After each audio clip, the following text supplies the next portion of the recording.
Welcome back, detectives. Let's dive into another horrible case. The case of Gladys Ricart. In 1979, in Tamboril, Dominican Republic, 20 years old, Gladys Ricart was raising her young son alone after her high school relationship failed. Her sister Norma lived in the United States, and she dreamed of joining her. Determined to make her dream come true, she worked tirelessly, saved every penny, and made many sacrifices. Eventually, her hard work paid off, and she was able to move to the U.S., settling with her sister's family in Manhattan, New York. However, she could not afford to bring her son Davis with her initially, so he stayed with family back in the Dominican Republic. After arriving in the U.S., Gladys focused on learning English and found a job. She worked diligently to save enough money to reunite with her son. By 1983, she succeeded in bringing 4-year-old Davis to the U.S. Determined to build a brighter future, she enrolled in college, believed that education is the key to opening up better opportunities for yourself. She graduated with a degree in economics and used her knowledge to pursue a career in accounting. Due to her hard work, she quickly became a top expert and one of the most important employees of the company. Gladys started from the very bottom and worked her way up to become the chief accountant at a large travel agency in the heart of Manhattan. Over time, she improved her English, pursued an education, built a successful career, and saved enough money to buy an apartment. In many ways, she had achieved the American dream. The only thing missing was a family and true love. Despite this, she was cautious when it came to relationships. While it seemed that she prioritized her career over marriage, this was deep down.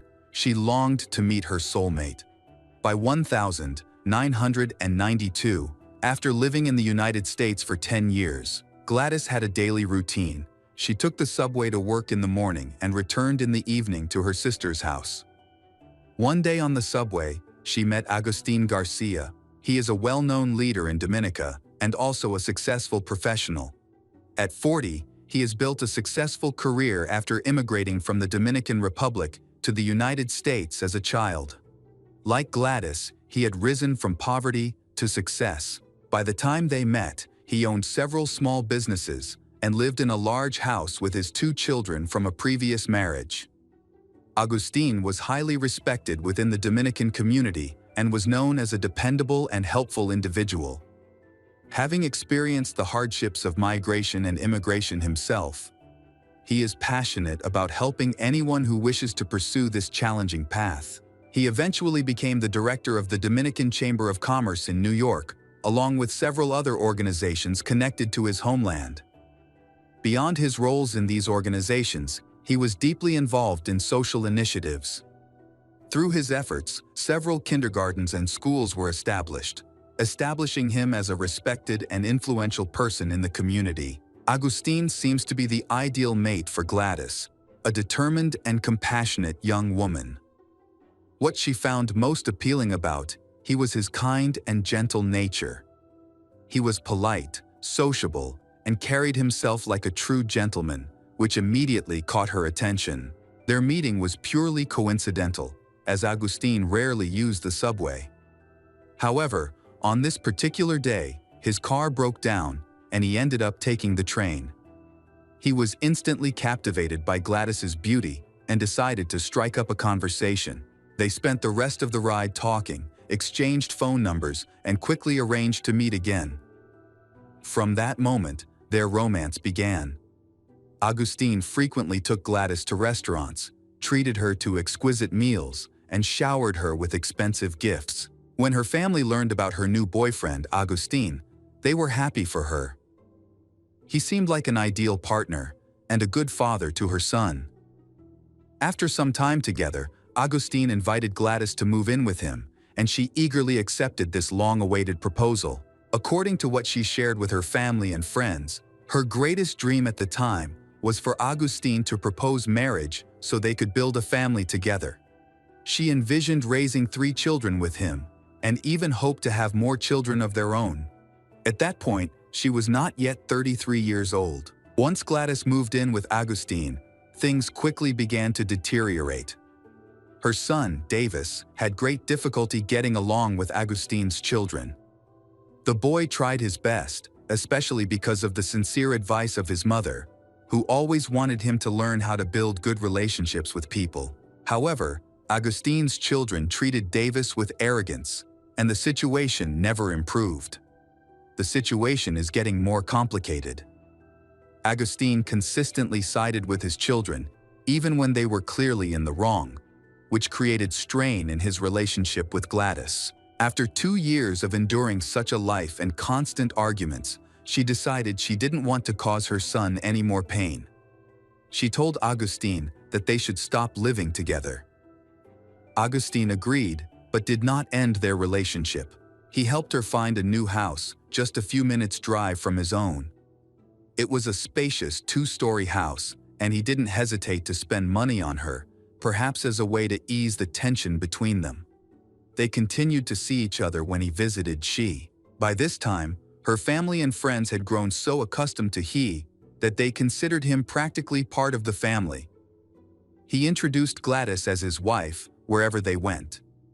Although they were not legally married, but Gladys kept trying to convince Augustine to have a wedding. However, he firmly refused because of the negative experience in his previous marriage. He insisted he didn't want to marry or have children again. According to Gladys's relatives, over time, this situation took a toll on her. The happiness in her relationship gradually fades, and Augustine's unpleasant personality becomes more and more apparent. He frequently had affairs and increasingly exhibit over-controlling behavior. The situation becomes even more complicated for Gladys, as she has known about his actions, but kept silent for a long time to avoid causing conflict. Unfortunately, her silence only made things worse. During one argument, he chased she and attacked her. She managed to hide and lock herself in a room, but from that moment, she realized it was time to end the relationship. However, she remained fearful of his manipulation for a while. Gladys wanted a solid reason to break up, one that would leave Augustine with no way to argue. The simplest way was to catch him in one of his affairs. By the fall of 1998, the situation became more tense when she went to Augustine's office and caught him with another woman. This gave her the perfect opportunity to end things. She immediately told him that things were over between them, left his house, and informed all his acquaintances that he was no longer a part of her life. Even though they had broken up, Augustine was not ready to accept such changes. He considered Gladys as his property after 7 years together. Following their argument, he repeatedly called her, left gifts on her doorstep, including bouquets of flowers and even a Bible. Gladys thinks these gestures are just meant to make her come back, but her family believed they held deeper symbolic meaning. Regardless, she was determined not to rekindle their relationship under any circumstances. Several months later, Gladys met a man named James Preston Jr. at a restaurant during her lunch break. James, who also worked in accounting and moonlighted as a musician, immediately clicked with she.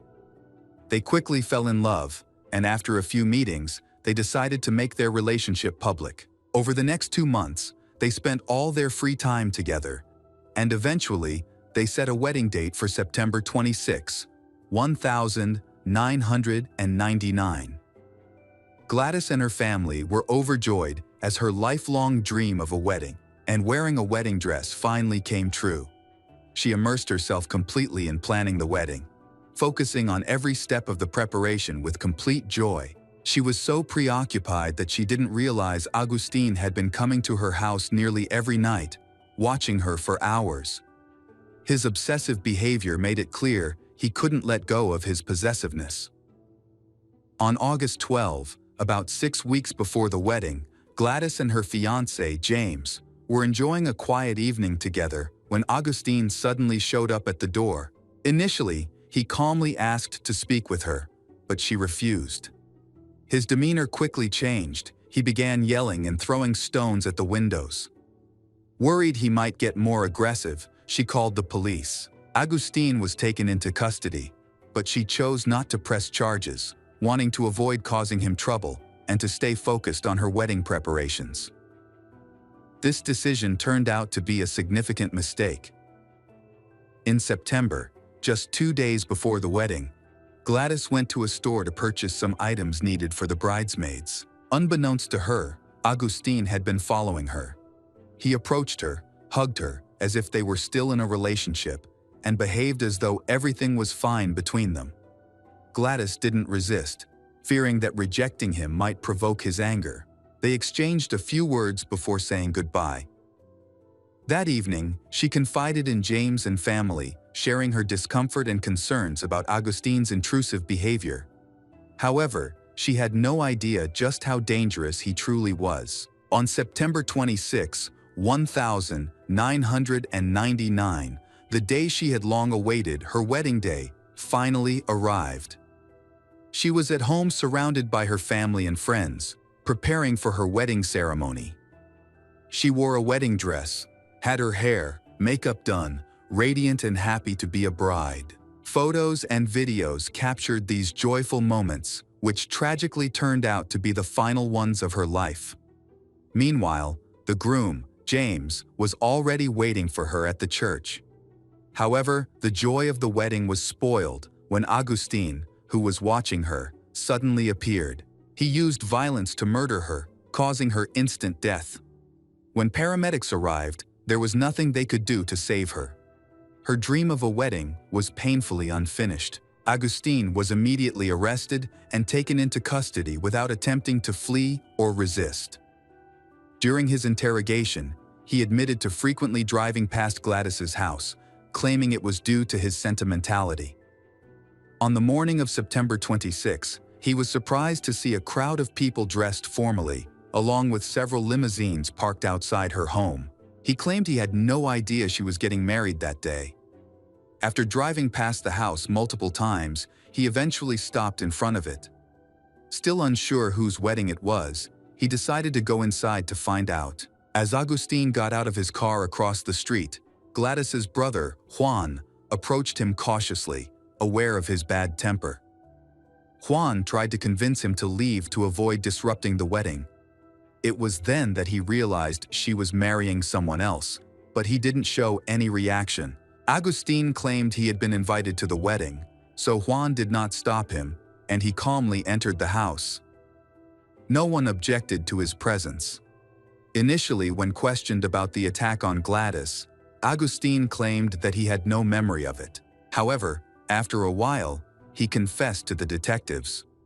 The next day, he was brought to court for a preliminary hearing where he faced the charges against him. During this hearing, he had the opportunity to plead guilty and avoid a lengthy trial. The bail was set at $5 million, showing that he is a major threat to the community. The attack quickly became a major focus of attention because of the extensive media coverage.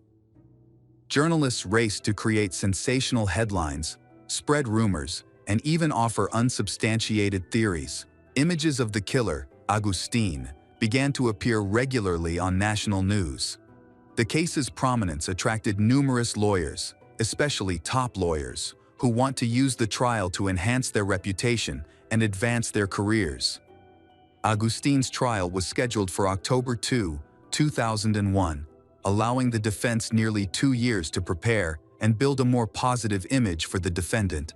The hired lawyers quickly engaged with the media, organizing press conferences and making public statements.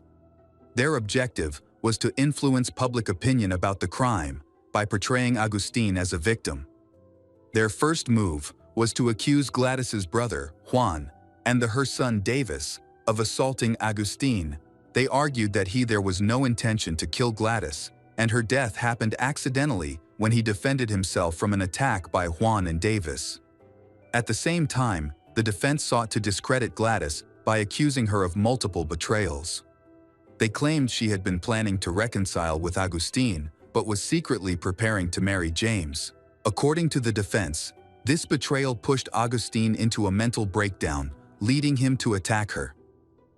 They stated that he had been devastated to discover that Gladys, who had been holding hands with him at the supermarket just the day before, was preparing to marry James. They believe this is a crime due to emotional outbursts, which qualifies as manslaughter under state law. If accepted, this argument would significantly reduce Agustine's punishment to a sentence of 5 to 10 years in prison instead of life imprisonment.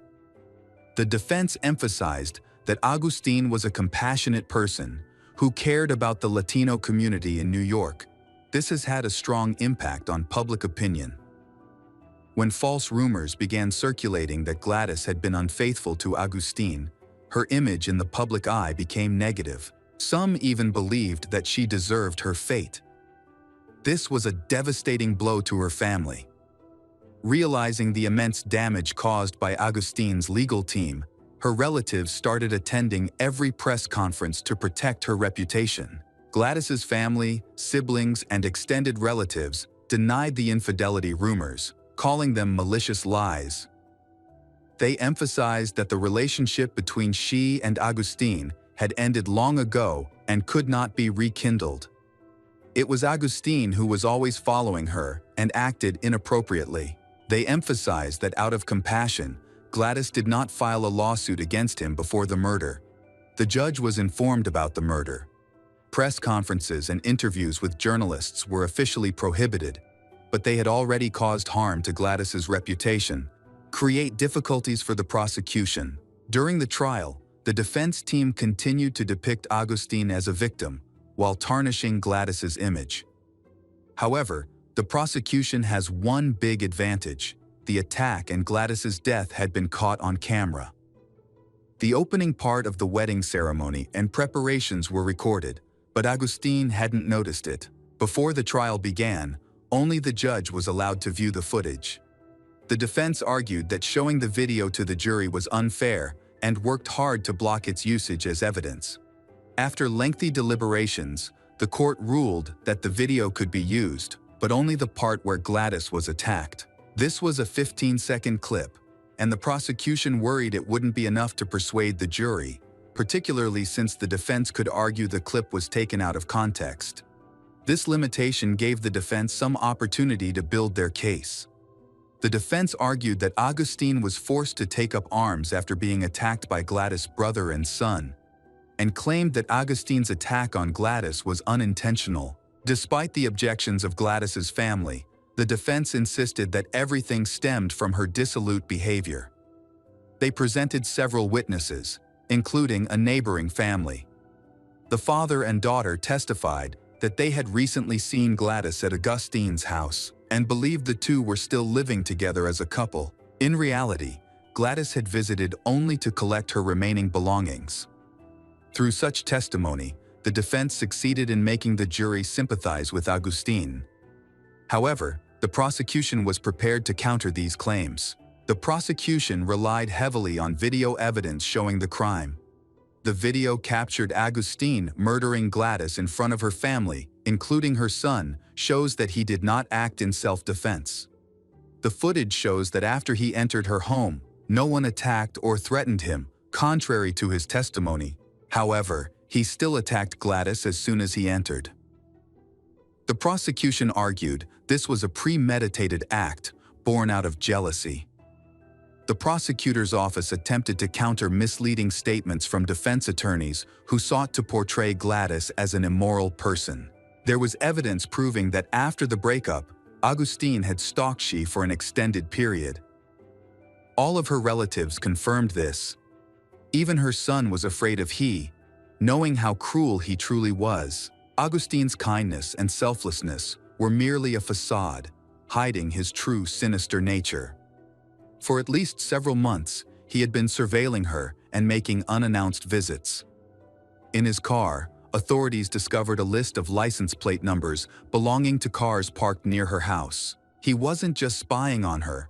He was meticulously tracking everyone in her vicinity, likely to distinguish the neighbors' vehicles from the car of her future husband, James. During the trial, Agustine made an unexpected and controversial decision. He chose to testify on his own behalf before the jury. This decision significantly influenced the outcome of the case. In legal practice, Such a move can either be a strategic advantage or a disastrous mistake for the accused. The prosecution asked him to recount the incident that took place in the house. One would think he would tailor his testimony to fit the defense's arguments that he acted in a state of temporary insanity and was not in control of himself. He alleged that Juan and Davis attacked him, but this claim had already been disproven by video evidence. He also said that at that time, he lost of awareness and could not remember how he attacked her. However, he did not provide any evidence to support his claim of temporary amnesia. Although Agustin tried to show remorse and even shed tears, his actions were not convincing enough. For the prosecution, his testimony only strengthened their case, as it contradicted the defense's argument and offered no plausible reason for his actions. On February 1, 2002, Gladys's family awaited the final verdict. After a lengthy hearing, the jury deliberated and found Agustin guilty of premeditated murder. He was sentenced to life in prison with the possibility of parole after serving 30 years. Gladys was buried in her hometown of Tamboril in the Dominican Republic. Her body was brought home a week after her death and she was buried in her wedding dress. After his conviction, Agustin refused to speak publicly or give any opinion. A reporter later discovered that he turned to religion early in his imprisonment and began preaching to other inmates. Meanwhile, his lawyers fought for a reduced sentence, but several appeals were denied. Agustin remains in prison and will be eligible for parole in 2029.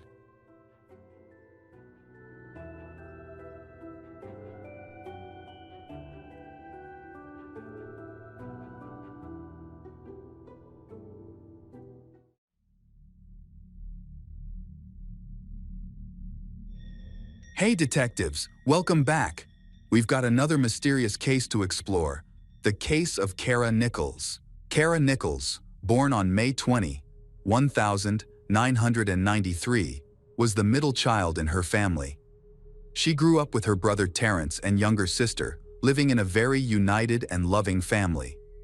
Sociable and friendly, Kara thrived in school and had a strong passion for art, particularly painting.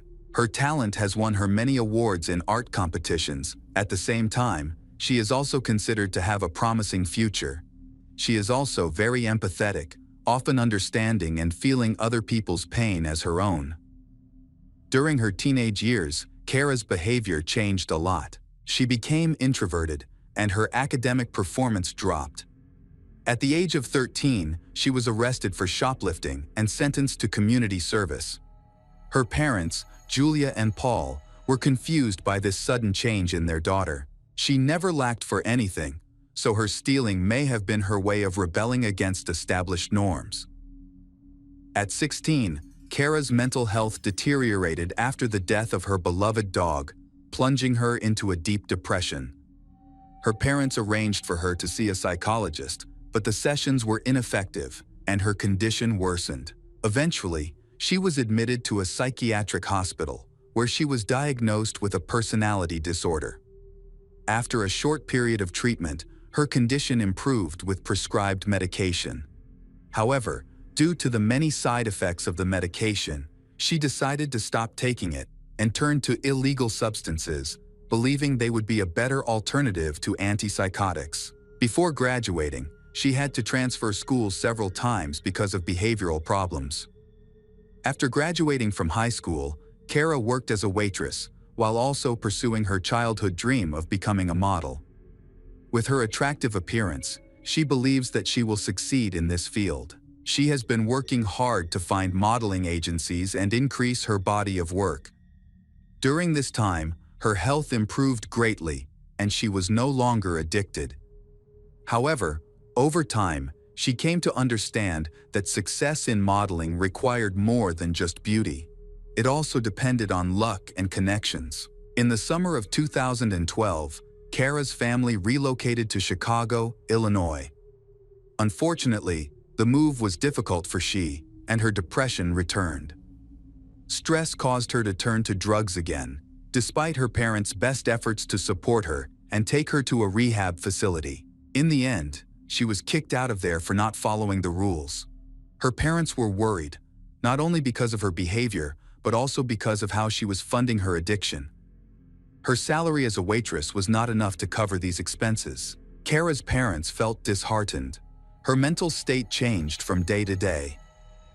After some brief conversations, she decided to move back to her hometown, believing that being in familiar surroundings and reconnecting with old friends would help her recover. Although her family disliked the idea, they couldn't persuade her to stay. Eventually, she returned to Colorado Springs, and her brother Terrence promised to help her. The care and affection the two siblings showed each other comforted their parents. However, Kara valued her liberty and chose not to live with Terrence, visiting him only occasionally. Instead, she decided to rent an apartment with 3 male friends, which shocked her parents when they found out. They insisted she move out, but she refused, explaining that she had no better options and felt the men were no danger. Gradually, life returned to normal for Kara. She resumed her previous job and continued her modeling career by creating a profile on Model Mayhem. Over time, she received more modeling offers, but they didn't produce the results she had hoped for. Standing out among thousands of profiles proved is big challenge. Eventually, Kara encountered financial difficulties. She fell behind on her rent and had to eat food from his roommate. She confided in her brother, Terrence, who provided her with financial support. She was determined to seize the opportunity she received on October 9. However, no one expected that night to be her last. At the time of her disappearance, Kara was 19 years old. She was last seen wearing a hooded sweatshirt, dark jeans, white DC sneakers, and pink headphones. Kara is a girl with outstanding height, with green eyes, and has 2 tattoos, a marijuana leaf on her right ankle and an astronaut on her left wrist. She also had multiple piercings on her ears and above her lip. Flyers distributed in the area described these features, along with other details about her appearance. It was also noted that she struggled with bipolar disorder or borderline personality disorder. Her older brother, Terrence, was the first to suspect that something was wrong. Soon after, her parents, Julia and Paul Nichols, joined the search for their daughter. Although Kara used banned substances, but her family knew she always stayed in touch and kept them updated about her whereabouts. When she failed to call back on October 10 and 11, her family became increasingly concerned. They always cared for her, but she wanted to live freely and did not want to follow any constraints. Lately, she has become more withdrawn and only talks to her brother Terrence. Kara's modeling job did not bring in the expected income, so when she was offered a well-paying lingerie photo shoot, she eagerly accepted. She told her roommates about her plans and left late at night. The shoot was scheduled for early morning in Denver, so it was more convenient to leave the night before. She wasn't traveling alone, she was accompanied by colleagues from the industry. Since neither she nor her friends had a driver's license or a car, they managed to find someone to drive them.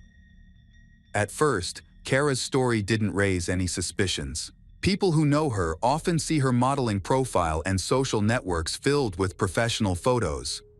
Everything seemed normal until she failed to return the next day or the day after. The last time her brother, Terrence, spoke to her was at 11:45 p.m. on October 9. Their conversation was suddenly interrupted, and she did not call back. Terrence thought the phone was disconnected and went to sleep, not knowing that he would never hear his sister's voice again. As of October 10, Kara did not respond to any calls or messages. Her voicemail was consistently active. Terrence assumed she was either busy or resting after work. However, by October 11, there was still no word from her. This strange silence made him extremely worried, because it was not like Kara was always out of contact. Worried, Terrence decided to visit Kara's home and spoke with her neighbors. None of them had seen she in several days. One young man mentioned seeing her get into a dark-colored sedan around 11:00 p.m. Unfortunately, he couldn't identify the driver due to the darkness, but noted that she didn't seem to be alone. Terrence then went into Kara's room to look for clues. He noticed that her essential belongings, such as her cosmetics bag, purse, charger, and laptop, were still there. On the bedside table, he even found $300 in cash. It was clear she hadn't planned to leave for an extended period. When he opened her laptop, he discovered that she hadn't been online for more than 2 days. This was unusual, as she was often checking her email for modeling opportunities. Convinced that something was wrong, he reported her disappearance to the police. At the police station, Terrence explained everything in detail, but the police were in no hurry to begin the search. They argued that Kara was an adult and didn't have to inform anyone of her whereabouts. They suggested she might have been held up at a photo shoot, gone somewhere else, or possibly had a boyfriend no one knew about and was spending time with him. However, the police's explanation still did not reassure Terrence. He knew his sister well. No matter what happens, she will definitely contact him. He was certain something bad had happened to her. However, the police calmed him down and asked him to come back later. Terrence then contacted their parents. He explained the situation and asked for their help. He understood that in a situation as serious as this, there needs to be joint cooperation. Upon learning of their daughter's disappearance, the family quickly flew to Colorado Springs. When they received the news that their daughter was missing, Kara's family quickly flew to Colorado Springs. Her cell phone was still off, and she had missed an important appointment, which made them even more worried. They then went to the police station to ask the police to carefully review the report they had filed. The El Paso County Sheriff's Office eventually recognized that the circumstances surrounding her disappearance were concerning. Detectives contacted locals to find out information about Kara's whereabouts. Kara's parents permitted investigators to access her cell phone data. Experts confirmed that her last message was sent to her brother, Terrence. Data from her cellular provider indicated that on October 9th, her phone was traveling north before it was turned off. Friends and acquaintances joined the search, distributing flyers across Colorado Springs and Denver. Investigators also looked into other communication methods used by Kara, particularly her laptop. This leads to the discovery of a secret she has kept from her family. Some of her modeling jobs are actually a cover for a call girl service she has been involved in since she was 17. This shocked her parents, Paul and Julia, when they learned the truth about her income. Unfortunately, they needed to agree to release this information to generate new leads, but doing so could negatively impact the investigation and reduce public interest. There were many cases where the victim's image was significantly distorted, and Kara's family did not want to share their hardships. However, they felt they had no choice but to hope to find she. Unfortunately, no miracle happened. After the new information was released, media outlets began canceling interviews with her family, leading to a decrease in coverage of her disappearance. The search for Kara was suspended. The National Women's Coalition Against Violence and Exploitation was the only organization involved in assisting with the investigation into Kara's disappearance. They helped keep her case front of mind for the public and the authorities. In November 2012, detectives announced that they would interview 2 women who were believed to have been in the car with Kara on the night she disappeared. Descriptions of these women suggested they might have worked in the same field as Kara.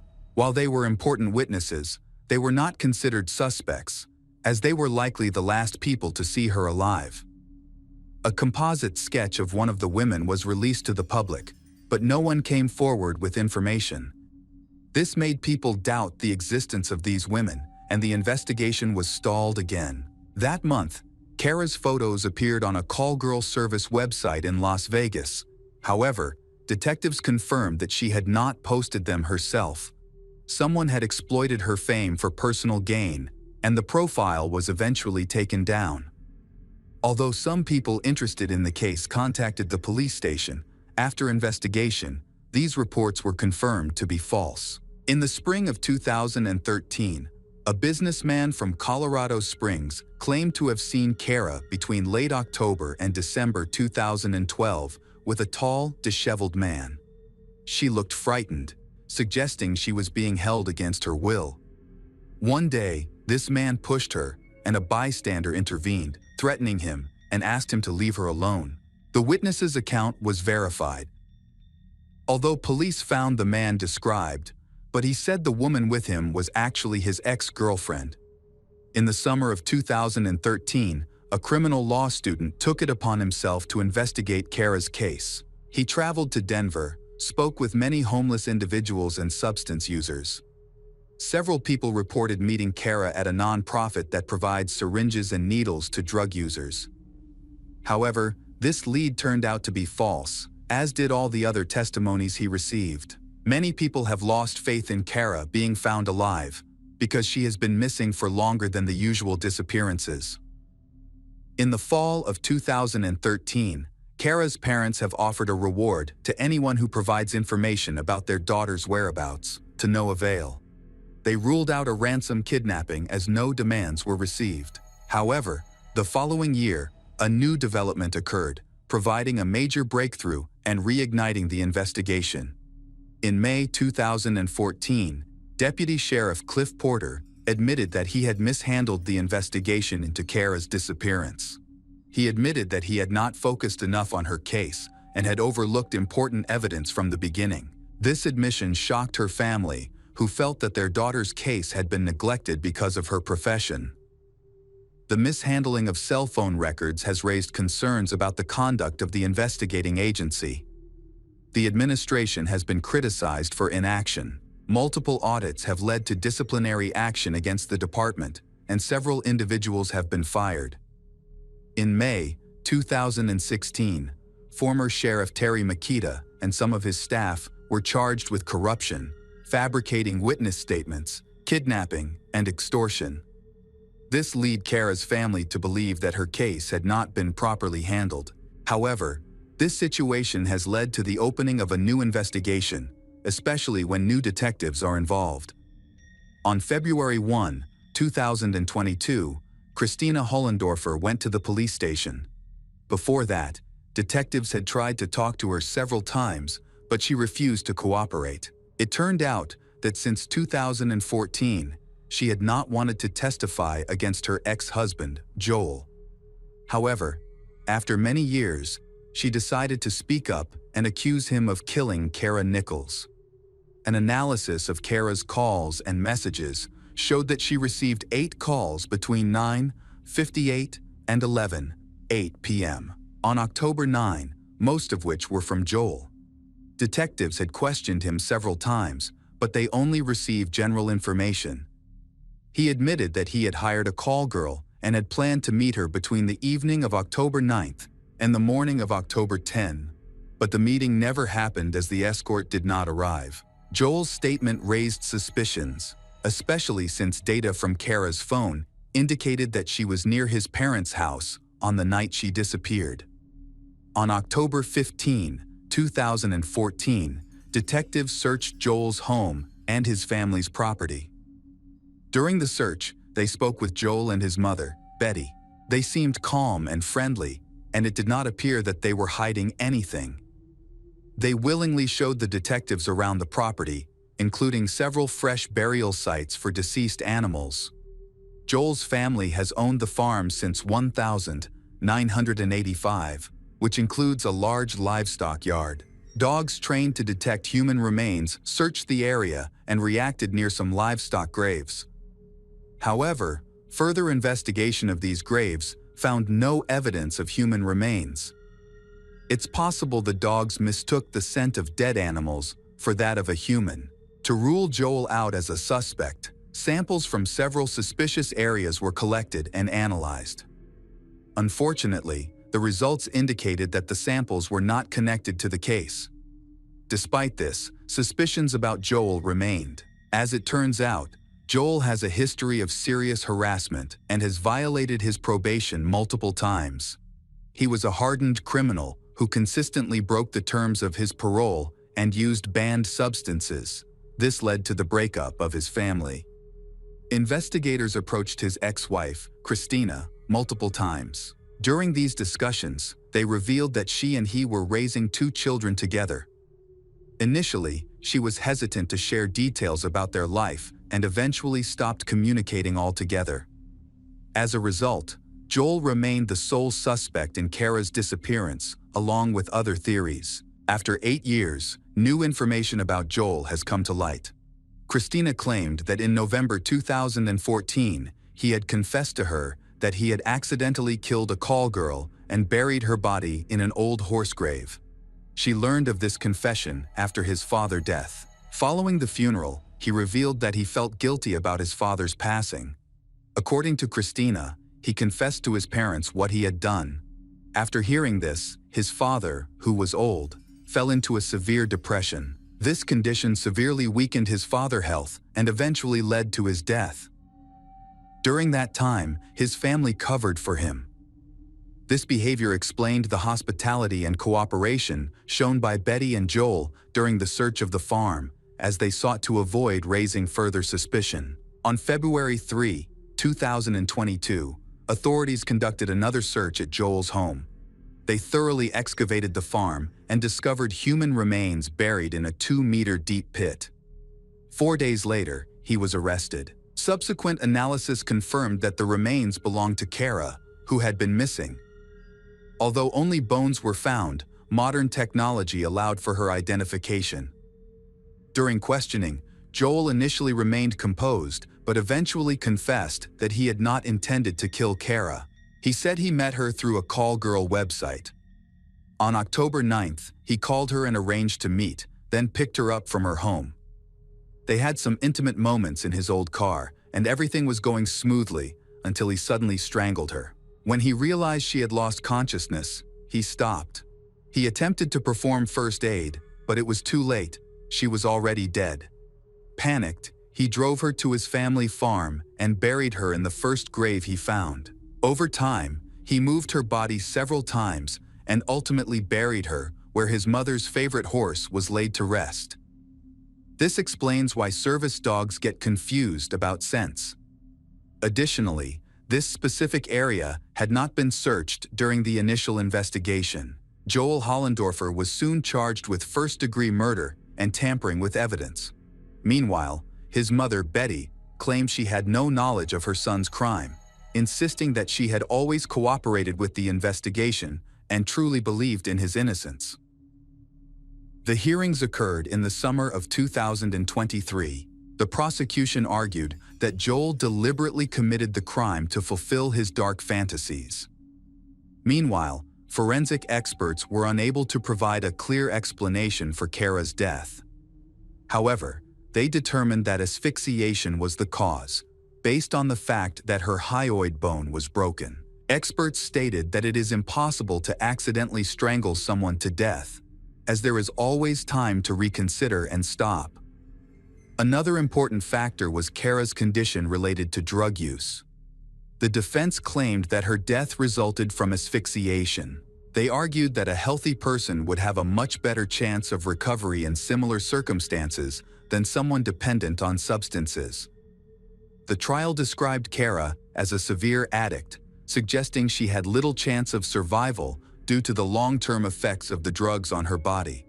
Unfortunately, the defense's claims cannot be verified or denied at this time. Kara's family was deeply distressed by the way their daughter was depicted. Her father said this description made the jury lose sympathy and view her as a victim who did not deserve mercy.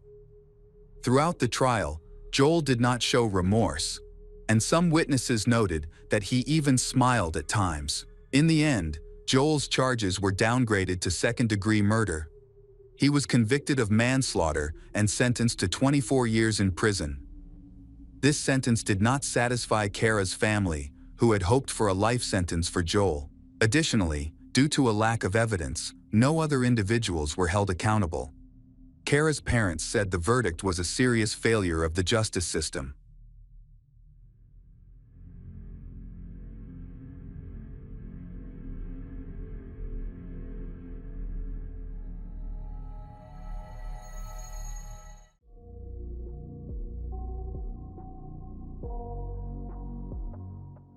Hello again, true crime fans. We've got another mysterious case to explore. The case of Roni Reuter. On the morning of Thursday, October 4, 2007, neighbors of Roni heard heart-wrenching screams and loud bangs coming from her apartment. Alarmed, they called 911 and requested authorities to investigate. The police arrived immediately, and when no one came to open the door, they forced their way inside.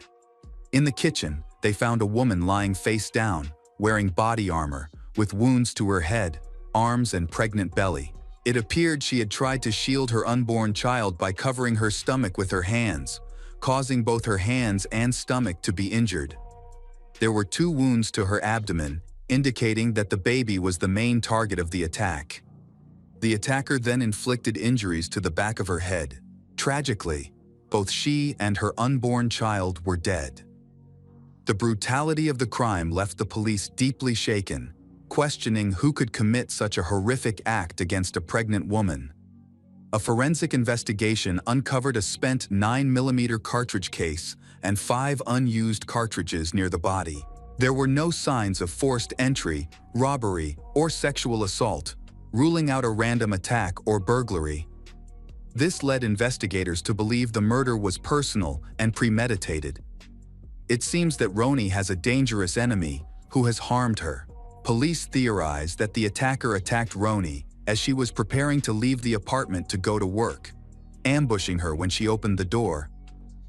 Detectives interviewed her neighbors, hoping to find witnesses or valuable leads. The neighbors reported hearing sounds resembling gunshots, leading authorities to suspect the killer used a silenced weapon.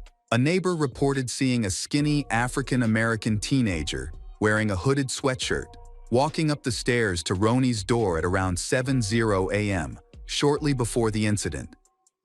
Later, another neighbor saw this person running out of the house, get into a small black car, and drive away from the parking lot. Police reviewed surveillance footage from cameras near the house. The footage captured a black car, likely a Volkswagen, arriving at 7:04 a.m. and leaving at 7:55 a.m., aligning with the time frame of the murder. However, the driver of the car has not yet been identified. Inside Roni's purse, investigators discovered a mysterious letter. The letter referenced Sean, the father of her unborn child, and claimed to have uncovered details about him. It alleged that Sean had romantic relationships with women from various countries, listing the names and phone numbers of 16 women he had affairs with. The letter also mentioned Roni's pregnancy, stating that Sean did not want the baby. Detectives suspected the murder was linked to Roni's pregnancy and believed Sean might have crucial information. The teenager seen near the house became the primary suspect, and both he and the black car were placed on a wanted list. Meanwhile, investigators began looking into Roni's social relationship to determine if she had any enemies. She was born in the small town of Potosi, Wisconsin. She met Sean at a charity event in Wisconsin, and the two quickly fell in love. After completing college, she moved to Deerfield, Illinois, a wealthy Chicago suburb with a population of 20,000. At the time of the murder, Roni was 42 years old, lived alone in her condominium. She was 7 months pregnant, eagerly preparing for the arrival of her first child, a baby girl she planned to name Skylar. The father of her child was Sean, 45, her partner of 17 years. Despite dating for many years, they did not marry or live together.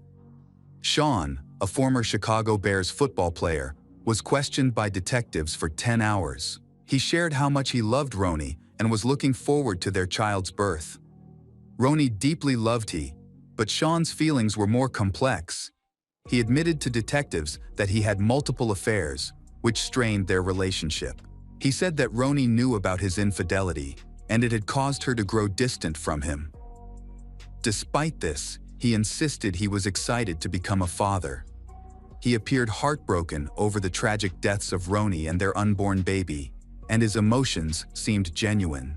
Additionally, his strong, athletic build did not match the description of the thin teenager a neighbor claimed to have seen. Sean told the police that he had overslept that morning, he waking up at 9:15 a.m. and then went to a barbershop for a haircut. This alibi was confirmed by the barbershop administrator. However, the barbershop was close to Roni's house, just a 10-minute walk from her home, which made the detectives suspicious. They considered the possibility that Sean might have killed Roni or orchestrated the crime by hiring someone else. Despite his alibi, investigators did not eliminate him as a suspect and continued looking into his potential involvement. They questioned Sean's friends to evaluate whether he was capable of murder, his relationship with Roni, and whether he truly wanted the child. Sean's close friends have strenuously denied that he committed the crime, insisting that he was delighted to be a father, despite his relationships with other women. When detectives visited Sean's home for a follow-up interview, they discovered parenting books and baby items, indicating that he was preparing for fatherhood. During the interview, police asked who he thought might be responsible for the crime. He listed 16 women he had recently been involved with, and emphasized one name in particular, Monika Kurowska. Sean said that Monika, a fitness model from Poland, was someone he had dated while living in Europe. Their relationship ended a year ago, but Monika couldn't accept the breakup and began stalking him. She traveled to the United States and started following him. One night, she came to his apartment complex, ringing all the doors, including those of his neighbors and his own. When he stepped outside, he discovered a broken window and noticed Monika had blood on her hand.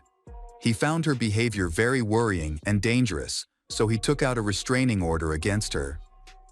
Sean suspects that Monika is the one who sent letters to Roni and his other lovers. These letters caused conflict between him and Roni. He suspects Monika because she follows him and knows all his secrets. In addition, the letters contain common errors in people who are just learning to speak English, like Monika. Even his mother received such a letter. Detectives became interested in Monika and eventually located her. During questioning, Monika denied any involvement in Roni's death, claiming she had an alibi. She was at work on the morning of the murder. The police confirmed her alibi. Monika shared a slightly different account of events. She admitted traveling to the USA to see Sean, hoping to win him back. Upon arriving at his home, she discovered him with another woman. In a fit of anger, she knocked hard on the window and accidentally broke it. Following this incident, she ended her relationship with Sean and claimed it was the last time she saw him. She also denied sending letters to Roni or Sean's mother, but the police remained skeptical of her story and continued to view her as a suspect. Despite their efforts, the investigation stalled. They suspect both Sean and Monika, as each had a motive to harm Roni, but both had alibis. No other suspects emerged. Then, the case took an unexpected turn. Police continued to question all of Roni and Sean's relatives. During the investigation, an acquaintance of theirs expressed suspicions about Marnie Yang, who was said to be obsessed with Sean. Investigators learned that Marnie had been in a relationship with Sean. The two had met 6 years earlier at a Chicago Bears convention, and Sean later reached out to her for help with real estate. Marnie, a realtor, had facilitated several real estate transactions for him. Marnie, single mother of 3 children, worked multiple jobs to make ends meet, including as a realtor, a waitress, and even photographer. Over time, she grew close to Sean, and their relationship continued up until Roni's murder. It was later revealed that they had slept together the day before the crime. This led investigators to scrutinize Marnie more closely. After speaking with her family and friends, they concluded that Marnie was obsessed with Sean. She viewed him as her possession and wouldn't leave him alone. When she discovered he had other relationships, she became furious. Her jealousy drove her to want it all to herself, believing he should belong only to her. She calls him her boyfriend, despite the fact that their relationship was short and fleeting. Detectives questioned Marnie, but she firmly denied any involvement in the crime. Despite this, she was unable to provide an alibi for the time of the murder. She claimed she was at home with her children, but the lack of evidence to support this made her the primary suspect. Detectives believe Marnie fits the description of the person they are looking for. With her petite build, she could easily be mistaken for a teenager if she was wearing a sweatshirt and hood. After obtaining a search warrant for the home, police discovered several important clues. Upon examining Marnie's computer, they discovered she had access to Sean's email and had been secretly monitoring his messages. Among the emails, they found letters from Monica to Sean written in broken English. Marnie had mimicked Monica's writing style, including the grammatical errors. She sent anonymous letters to several women involved in Sean's life, such as Ronnie and his mother. These letters contained accusations about Sean's relationships, and investigators concluded that her intention was to frame Monica as the main suspect. However, her plan ultimately failed. The police discovered a broken computer hard drive and several bank statements in Marnie's trash. The bank statements showed that she had hired a private investigator to collect detailed information about all the women in Sean's life, including their full names and addresses. Inside Marnie's apartment, investigators found postal receipts with the addresses of Ronnie and several other women who had received anonymous letters. It also came to light that Marnie owned a gun. In September 2005, she was stopped at the airport for purchasing and transporting 2 pistols and 200 rounds of ammunition. Although she provided the required paperwork, the weapons were declared and shipped to Chicago. Marnie's former lover, who was a deputy sheriff, confirmed that she owned multiple pistols and was highly skilled at shooting. One of her guns was a 9mm pistol, the same type used to kill Ronnie, though this particular weapon was never located. Investigators also learned that Marnie had attempted to construct her own silencer. Her bank statements revealed she had purchased a book titled How to Make a Disposable Silencer, along with a hacksaw and other materials from Home Depot. It can be used to make a disposable muffler. Detectives questioned Marnie about the evidence they had gathered. She said she bought the book as a joke gift for a friend and insisted she did not own a 9mm pistol or have any involvement in the crime. Despite her denials, 40-year-old Marnie was arrested and charged with the first-degree murder of Ronnie and her unborn child, based on the circumstantial evidence. The prosecution argued that Marnie's actions were driven by jealousy. She was infatuated with Sean and obsessed with keeping him to herself. To eliminate her rival, she sent anonymous letters to other women in Sean's life, causing many of them to leave him. However, Ronnie stayed. Although upset with Sean, Ronnie maintained their relationship, especially since she was carrying his child, a child he deeply wanted. Marnie doesn't want this child to be born because she knows that it might cause Sean and Ronnie to become more attached. Marnie's primary objective was to kill both the child and Ronnie. During the trial, witnesses familiar with Marnie testified about her extreme obsession with Sean and the drastic actions she took for his attention. They revealed that she had hacked into Sean's email account, read his correspondence with other women, and angrily deleted messages before he could see them. When she discovered emails from a woman named Monica, she devised a plan. Marnie, in Monica's writing style, sent an article exposing Sean from an anonymous email account with many errors. She spent the entire day talking about Sean, causing her colleagues to become concerned about her behavior. At the trial, even Marnie's daughter, Emilian, testified against her mother. Emilian, 20, expressed concern about Marnie's erratic behavior and obsession with Sean, which seemed to have driven her out of control. Sean also took the stand, detailing his tumultuous relationship with Marnie. He described their relationship as intense, but revealed that Marnie became deeply upset when she found out about other women in his life. She tried every way to keep him, but the obsession in her actions eventually drove him away. Sean said he had been planning to break up with her. When asked whether he believed Marnie could have murdered Ronnie, who was pregnant, he hesitated and expressed doubt. The prosecution's key witness was Christy Passion, a friend of Marnie's. Christie testified that Marnie had been reading Sean's emails and frequently expressed dissatisfaction with his relationships with other women.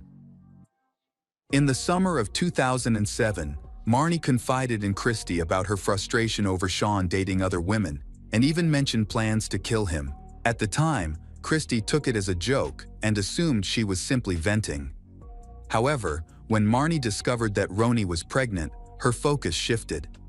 She saw Roni as her main rival and became determined to eliminate Roni's at any cost. She told Christie about her plans to kill Roni instead of Sean, believing this would allow her and Sean to be happy together. Christie once again paid no attention to this, thinking it was just Marnie's imagination. Marnie later admits to Christie that she brought the weapon to Roni's apartment, but could not bring herself to do it. This confession makes Christie nervous, but Christie tries to comfort her and stop her from acting on her emotions. The day before the murder, she asked Christie to read her fortune to see if she would succeed in killing Roni. As an experienced tarot reader, Christie laid out the cards, and the one Marnie chose suggested success. Obsessed with the idea of killing Roni, the pregnant woman, Marnie ignored Christie's pleas and remained determined to carry out her plan. Christie later contacted Marnie, and they arranged to meet. During their conversation, Christie secretly wore a recording device, and the recording was later used as evidence. At this meeting, Marnie confessed to killing Roni, explaining the details of the crime. She revealed that she had disguised herself by wearing a wig, dark makeup, and gloves to avoid leaving any evidence. Marnie said she knocked on Roni's apartment door, and when Roni opened it, she drew her weapon and entered the house. She acted quickly, attacked Roni before Roni could scream. She admitted to being cautious, ensuring she didn't touch anything in the apartment and keeping her gloves on to avoid leaving traces.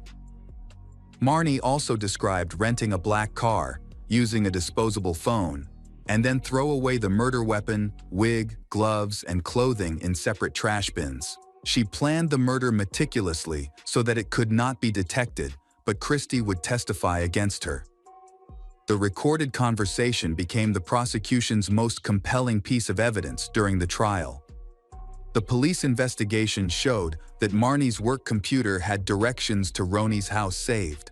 They also confirmed that she rented a black Volkswagen on October 3.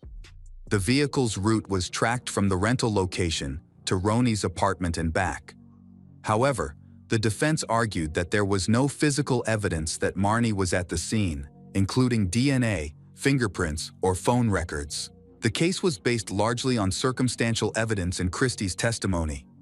The defense wanted to discredit Christie by emphasizing her dubious background. They revealed that she had once claimed to be a psychic in the U.S. Army and said she was the sole survivor of a mission in the Middle East.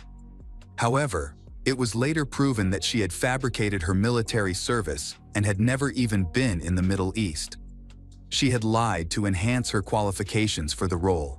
The defense argued that Christie's testimony was unreliable and accused the police of falsely assigning blame to Marnie for the murder. The defense argued that there was no concrete evidence against Marnie, other than circumstantial evidence and recordings made under duress. The lawyer argued that Marnie confessed out of fear and in an attempt to protect her children, as her eldest son was under suspicion. Furthermore, an unidentified fingerprint was discovered on the door handle of Roni's apartment. The lawyer emphasized that the fingerprint did not belong to Marnie and that the police had failed to determine who it belonged to. The prosecutor acknowledged the existence of the fingerprint, confirming it was not in any database. However, they contended that the print could have been left by anyone passing by and was not necessarily linked to the crime. Marnie was convicted of 2 counts of first-degree murder for killing Roni Reuter and Roni's unborn child. She received 2 life sentences without parole. She and her lawyers opposed the sentence and filed an appeal, but it was denied. Marnie later claimed that she deliberately confessed to the murder to Christie to protect her son and stop people from bothering her. However, no one believed her explanation. Why would she include so many specific details about the murder if they weren't true? This makes no sense. The defense team argued that the black car seen on surveillance footage was not the Volkswagen that Marnie had rented. They also stated that a man had informed the police he had stolen Marnie's gun months before the murder, meaning she did not possess a gun at the time. Additionally, the murder weapon was never recovered at the crime scene.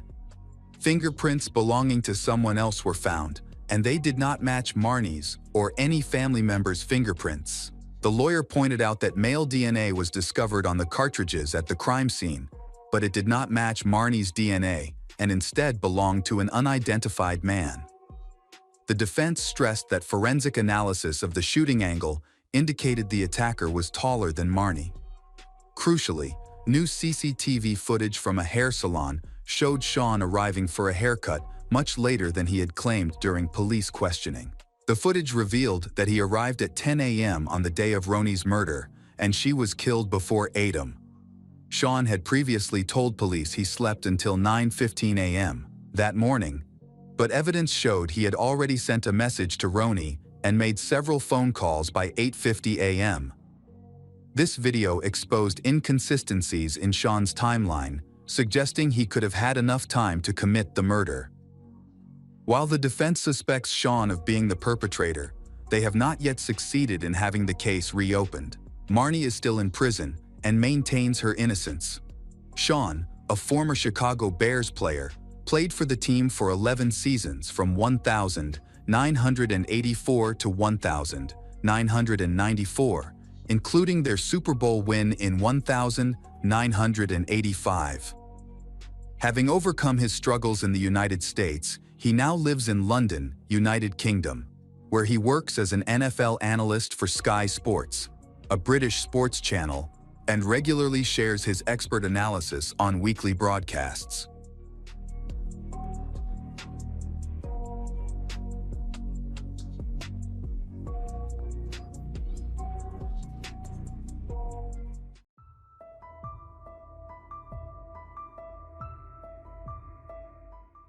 Hello, crime enthusiasts. Are you ready for another chilling investigation?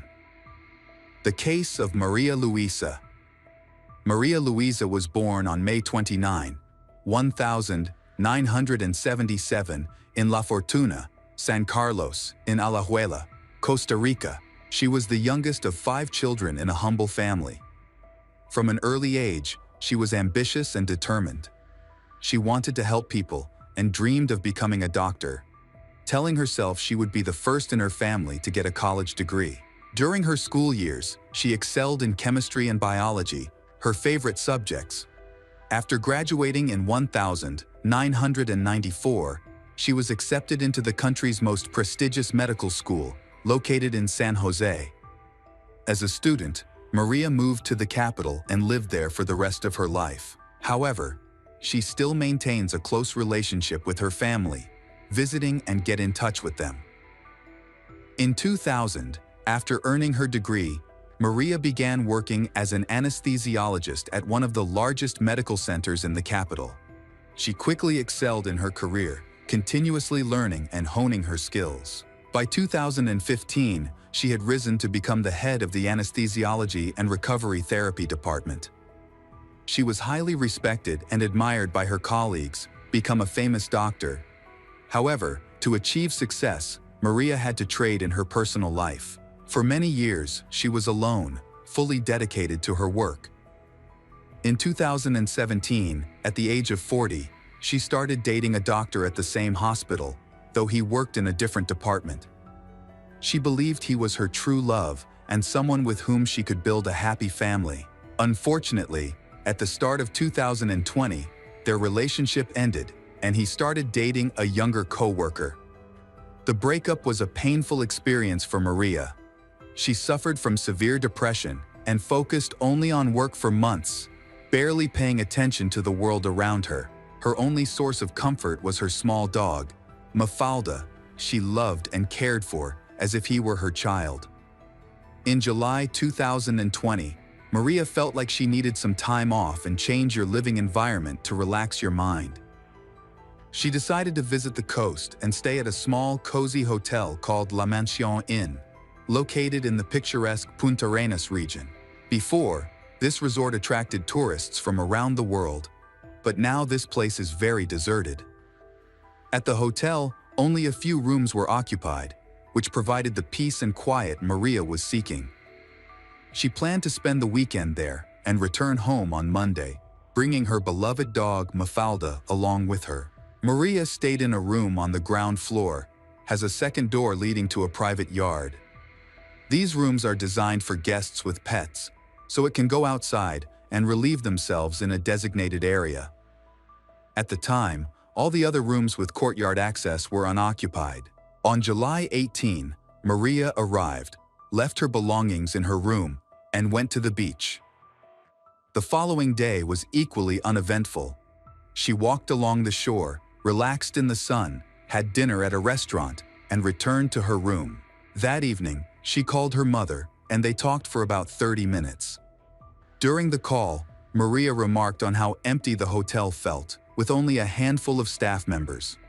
She intended to check out the next morning, after breakfast, but she never did. On the morning of July 20, Maria did not come down for breakfast. The hotel staff noticed her absence, as there were very few guests, but assumed she was simply sleeping. However, when checkout time arrived, and she still hadn't appeared, they decided to check her room. 2 staff members knocked on her door but received no response. They could hear her dog barking inside, which confirmed she was there. Despite repeatedly knocking and calling her name, the only sound was the dog's barking. Concerned, they went to the courtyard to see if they could access her room from another entrance. They found the second door unlocked and decided to go inside to see what was going on. As soon as they stepped inside, they noticed brownish stains on the floor, resembling dried blood. On the bed, they discovered a body wrapped in a sheet. The staff immediately contacted emergency services and informed hotel management. Unfortunately, when paramedics arrived, they confirmed that Maria was dead. She had been killed several hours before her body was discovered.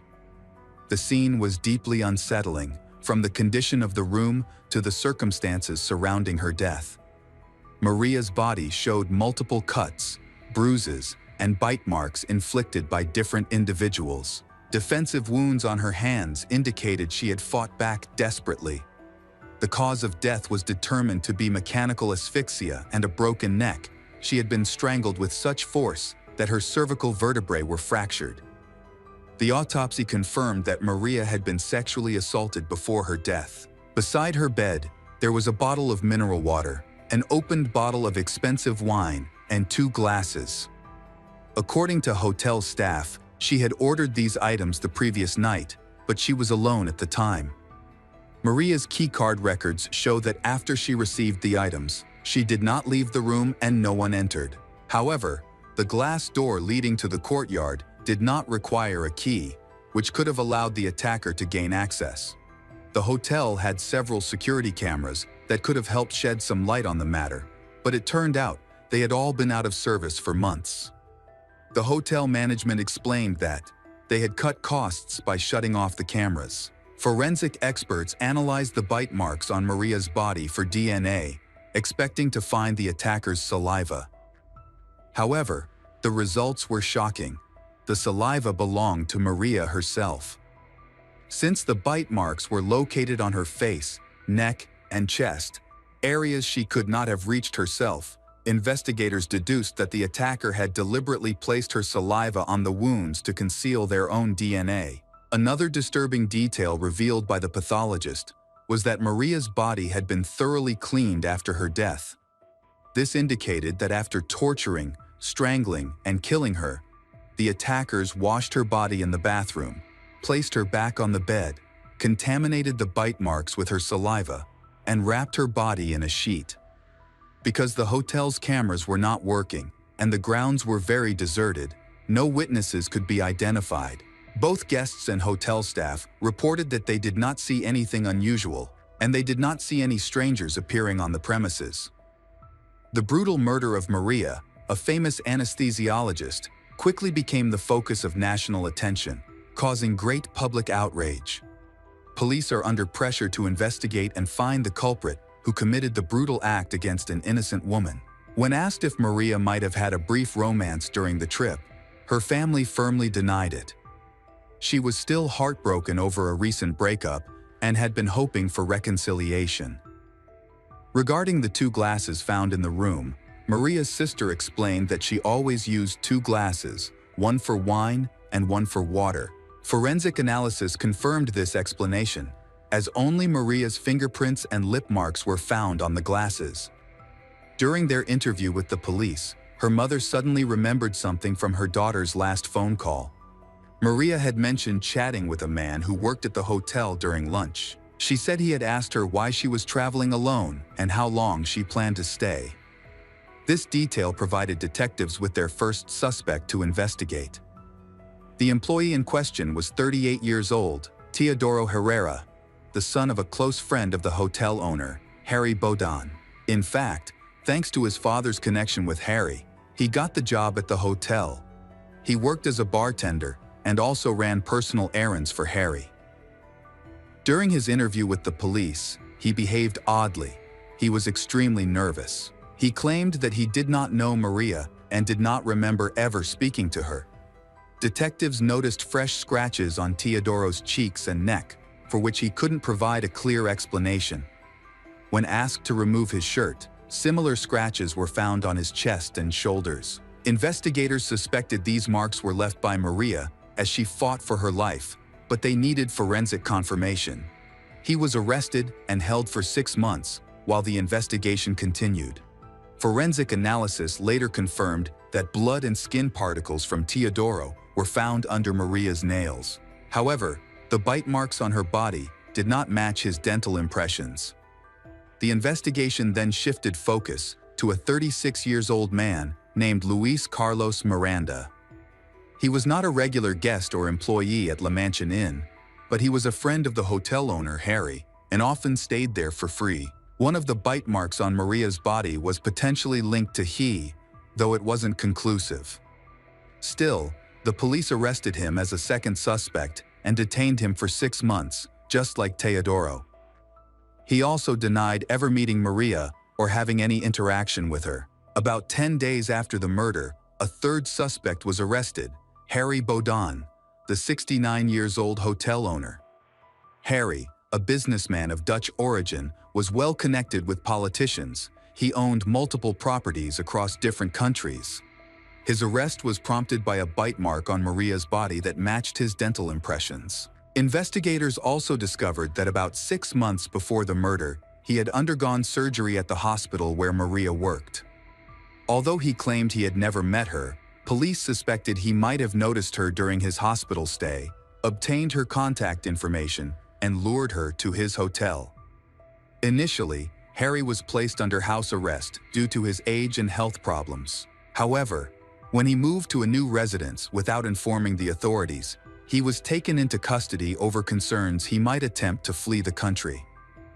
Another individual connected to the case was Harry's husband, Yater Daniel Abanda. However, no evidence was found to convict him. He denied any involvement, stating that Harry had been unwell that night and had not left their room. After reviewing the autopsy and forensic results, investigators determined that there were 3 attackers involved. There were no signs of ropes or restraints used to hold down Maria, but all her limbs displayed bruises consistent with being pinned by hands. Fabric fibers and a thread were discovered inside her mouth, indicating she had been gagged. This likely explains why none of the other guests or staff heard her screams, although her injuries and signs of torture showed that she must have been desperately calling for help. On Maria's phone, found in her room, there were messages to her sister in which she praised the hotel.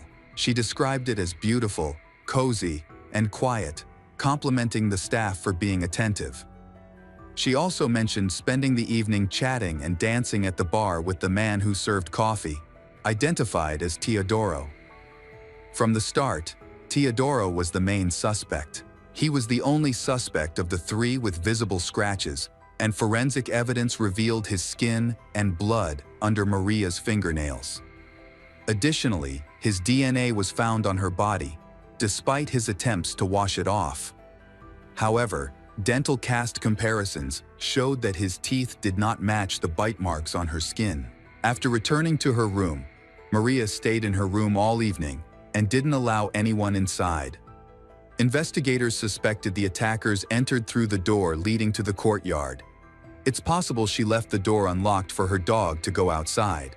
Since the neighboring rooms were unoccupied, no one would have noticed. Once inside, the attackers acted quickly.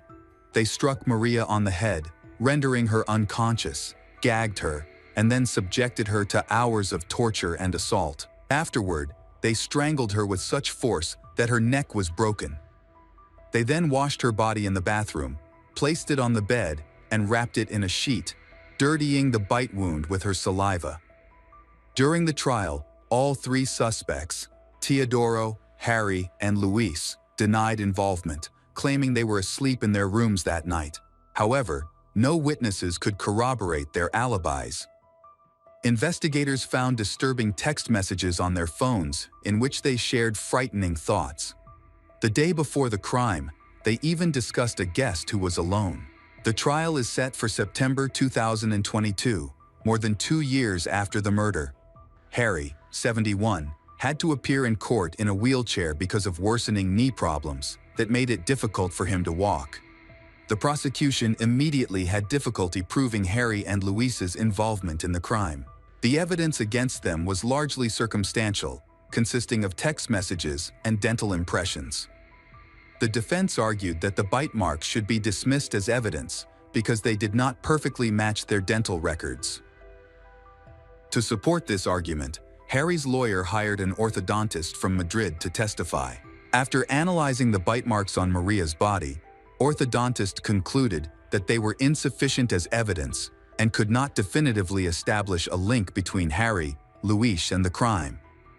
However, after orthodontist returned to Spain the following day, the prosecution questioned his credentials. Further investigation confirmed that he did not have a valid certificate and was merely a self-proclaimed expert.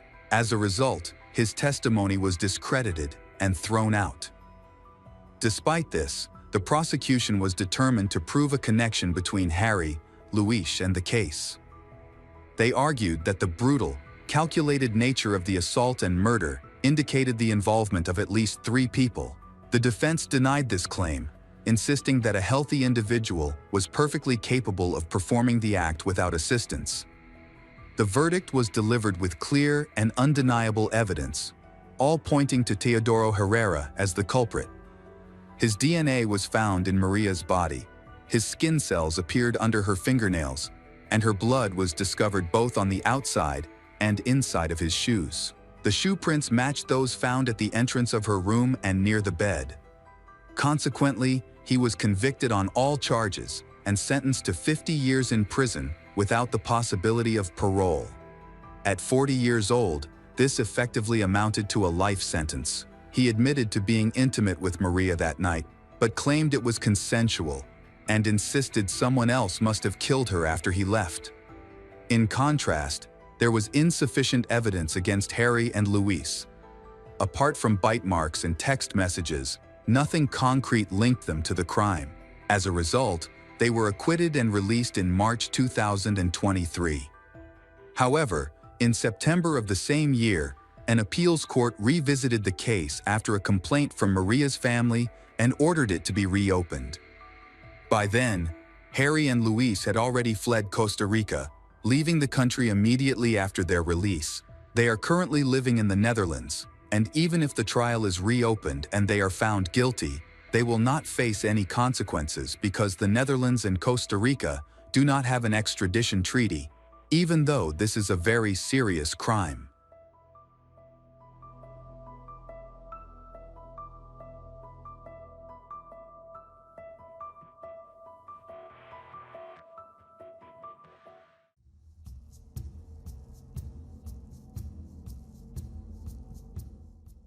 Hello friends, welcome to our channel. Today we're going to take a look at another horrible case with you. The case of Victoria Nasirova. On September 2, 2016, police received a call from Olga Zvik, 35, a Ukrainian immigrant who worked as a beautician, who reported that several valuables had gone missing from her bedroom. She explained to police that she had recently been to the hospital, where she experienced severe dizziness and nausea, with occasional loss of consciousness. Even after returning home, she continued to appear distracted. During the investigation, the police conducted a detailed interrogation of Olga. She recalled a recent troubling encounter with a client named Victoria Nasirova, who came to her home and insisted on urgent eyelash extensions. Victoria had been in contact with the salon before and often acted as if she and Olga were friends. However, on that day, Victoria asked to come to Olga's home to get eyelash extensions. Olga explained that she only worked at the salon and did not accept home customers, but Victoria deliberately ignored her explanation and insisted on urgent eyelash extensions, and Olga finally agreed. Olga later told the police that Victoria had tried to ask her out several times, but she had refused. Another notable detail was that Victoria looked very similar to Olga, which often made Olga feel uncomfortable. During the investigation, it was discovered that Victoria had shown up at Olga's apartment with 3 pieces of cheesecake from the best local bakery. Victoria ate 2 and insisted that Olga have a third, to which Olga eventually agreed. After a brief tea party with cheesecakes, Olga felt unwell. Once Victoria left, Olga became extremely nauseous and lost consciousness for about 30 minutes. When she woke up, she called 911 and was taken to the hospital by ambulance. However, the doctors found nothing wrong in her blood tests. Upon returning home, Olga discovered that some of her valuables were missing and reported the theft to the police. Police were initially skeptical of her story, suspecting that Olga may have been under the influence of drugs, which were causing her to hallucinate. Her unusual behavior and appearance contributed to their suspicions. Police concluded that her account of the incident, including her reference to a woman who resembled her, was likely fabricated. Olga firmly denied using drugs and presented her argument convincingly. She believed that her issues stemmed from a piece of cheesecake she had eaten, suggesting it might have been poisoned. The police quickly inspected the scene and discovered a box from a local bakery in the trash. Olga identified the box as the cheesecake Victoria had brought. The police collected it as evidence because it still had crumbs left inside. Analysis of the cheesecake could determine whether it was the cause of Olga's problems. The examination of the cheesecake revealed no abnormalities. Despite this, the Olga insisted that the dessert was the reason for her illness. She mentioned that she had visited the hospital, where doctors examined her but found nothing unusual. In response to inquiries about her condition and the tests conducted, police contacted the hospital. However, the doctors declined to share information due to privacy policies. The police interpreted this refusal as further evidence to doubt the Olga's claims. Additionally, they could not locate the client mentioned by Olga, leading to a postponement of the case until more information becomes available. A neighbor provided details after noticing a suspicious woman near Olga's apartment the following day. The woman appeared several times, lingering around Olga's apartment until she encountered the neighbor. The strange woman said that her friend Olga was sick and then left in a hurry. Concerned, the neighbor noticed that Olga's apartment door was open and decided to check on her. When she entered, the neighbor found the apartment uncomfortably hot, with the heating system on full blast despite the hot summer weather. Olga was alive but unconscious in bed, dressed strangely, in a revealing bra and sweatpants. The police felt that someone had deliberately changed her clothes. Scattered around her were powerful pills, suggesting that Olga may have taken them with the intention of ending her life.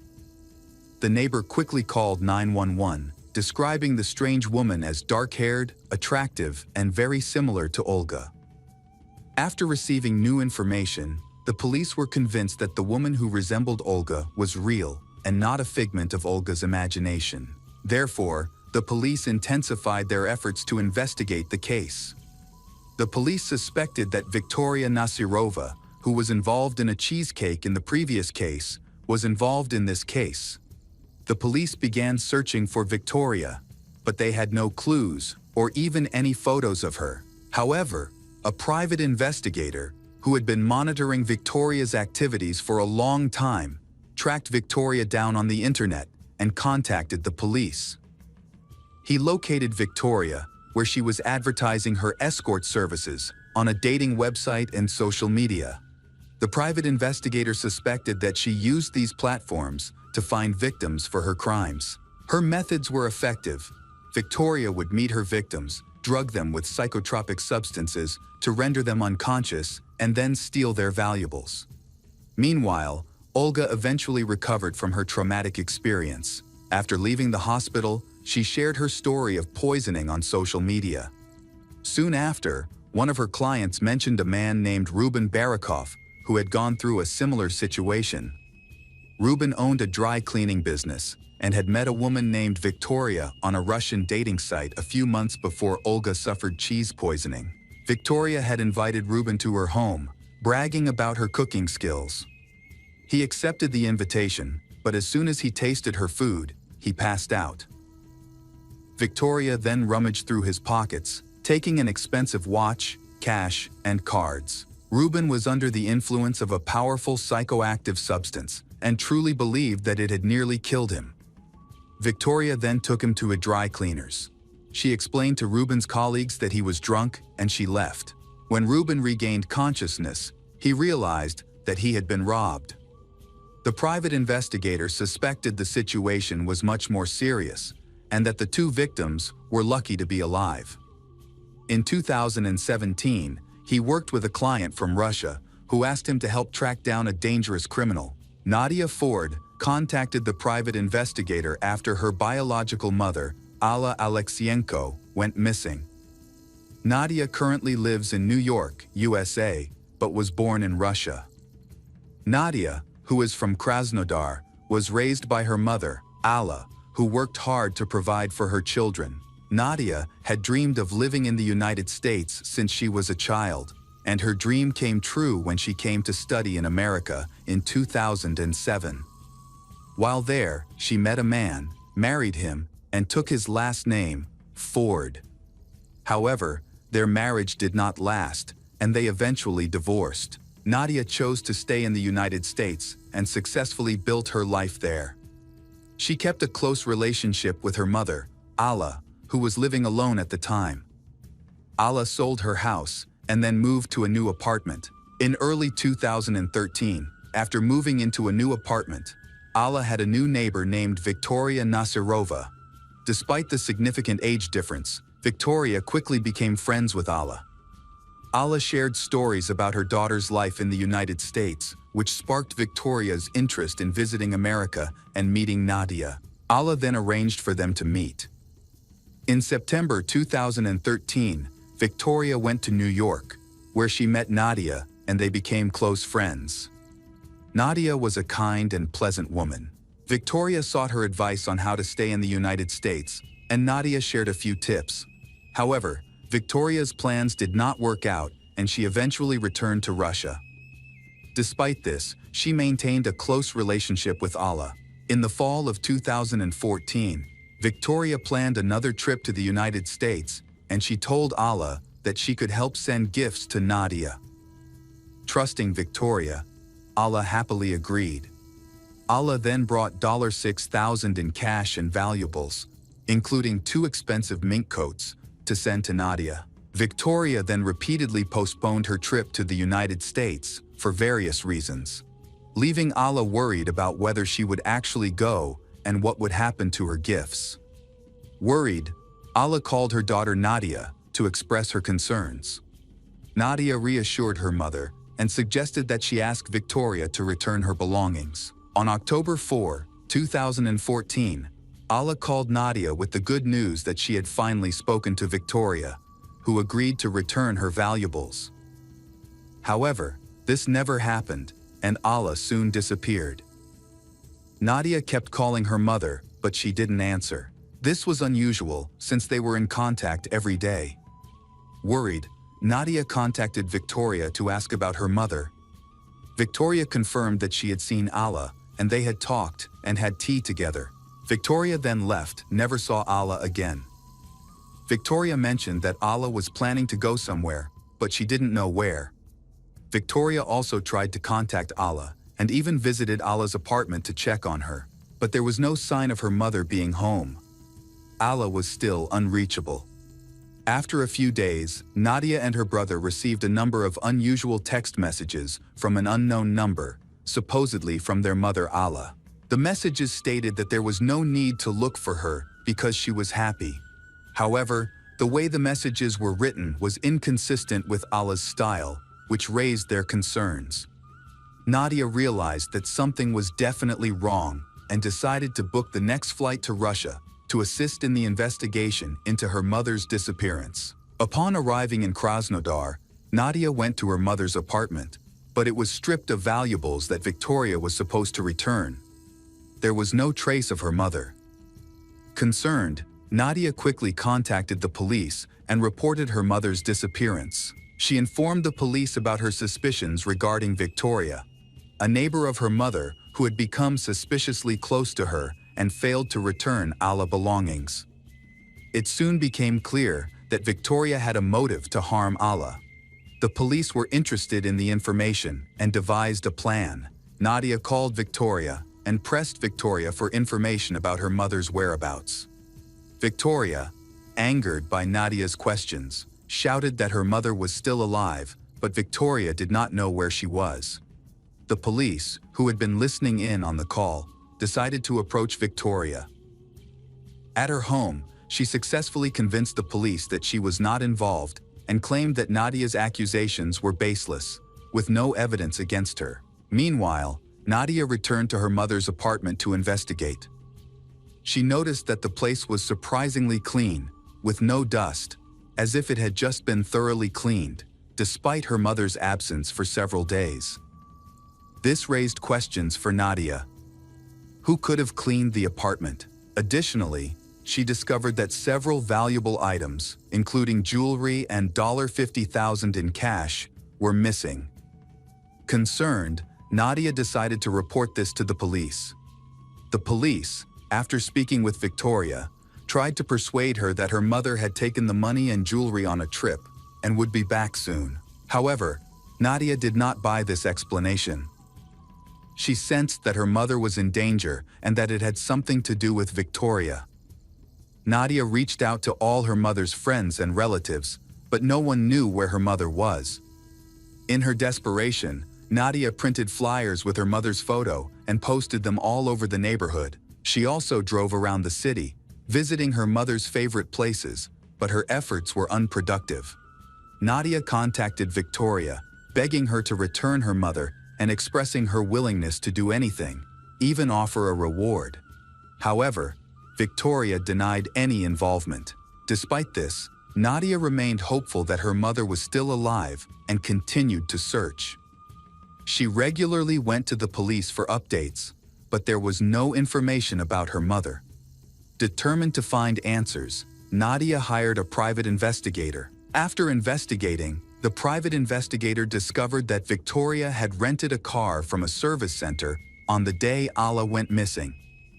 He checked the car's information and reviewed surveillance camera footage from October 5, 2014. The videos show a car driving on a highway outside the city. There were two people inside, Victoria, who was driving, and Alla Alexenko, motionless in the front passenger seat. She shared this information with the police, who confirmed that Victoria had rented the car and brought her in for questioning. Victoria admitted that she had driven the rental car that morning, October 5, but she denied that there was anyone else in the car with her. Victoria agreed to take a lie detector test. After completing the test, she was released, but the results later showed that she had failed, leading the police to consider her a prime suspect in the case. Before the police could arrest her, Victoria fled the country without notifying the police. They began searching for Victoria. Nadia remained in Russia for another 6 months to assist in the investigation, holding out hope that her mother was still alive. She also contacted Interpol for help in finding Victoria. Police traced the rental car to a dense forest in Armavir, which turned out to be Victoria's hometown. This is where the search for Allah began. Nadia's hopes of her mother's safe return were dashed in April 2015, when police informed her of the tragic news. Her charred remains were found in the same forest, about a 3-hour drive from where Allah went missing. Nadia was able to identify her mother through her dental records, as the rest of her body was badly burned and unrecognizable. The cause of death could not be determined. Following the identification, an arrest warrant was issued for Victoria Nasirova, and her case was referred to Interpol. After her mother's funeral in Krasnodar, Nadia returned to the United States. She found it difficult to cope with her mother's death and was unable to work for a long period. Eventually, she gathered her strength and made a promise to her mother that she would seek justice and ensure that those responsible for Allah's death would be punished. One day, Nadia discovered a photo of Victoria on social media. The wanted woman was showing off her lavish lifestyle in Mexico. After discovering this, Nadia contacted the U.S. police to report Victoria's whereabouts, and they began an investigation. At this point, Nadia hired one of the top private detectives in the United States to speed up the investigation. A wealthy friend of Nadia covered the cost of the detective's services, which she could not afford since she had not been working for several months while searching for her mother. The private detective thoroughly examined Victoria's social media photos and was able to confirm that she was already in the US. One of the selfies, taken while wearing sunglasses, showed a reflection of a car's dashboard. After examining hundreds, even thousands of cars, the private investigator determined it was a Chrysler 300. The private investigator was able to determine that the last photos were taken in Sheepshead Bay, a neighborhood in Brooklyn, New York. By checking a database of cars in that area, he was able to narrow down his search and identify a suspect. He discovered that Victoria was living with her boyfriend in an apartment complex just 5 blocks from Nadia, and that the Chrysler was registered to her new boyfriend. Victoria was probably unaware that the case had escalated to the point where Interpol had a global warrant for her arrest, which is why she felt safe posting her photos online. The private investigator located the boyfriend and contacted him. It was discovered that he had been poisoned by Victoria. She followed her usual methods of poisoning her boyfriend and even poisoned his beagle, which unfortunately died. Victoria's freedom poses a danger, as her potential victims could increase. The police searched Victoria's apartment and discovered Olga Tzvik's identity card.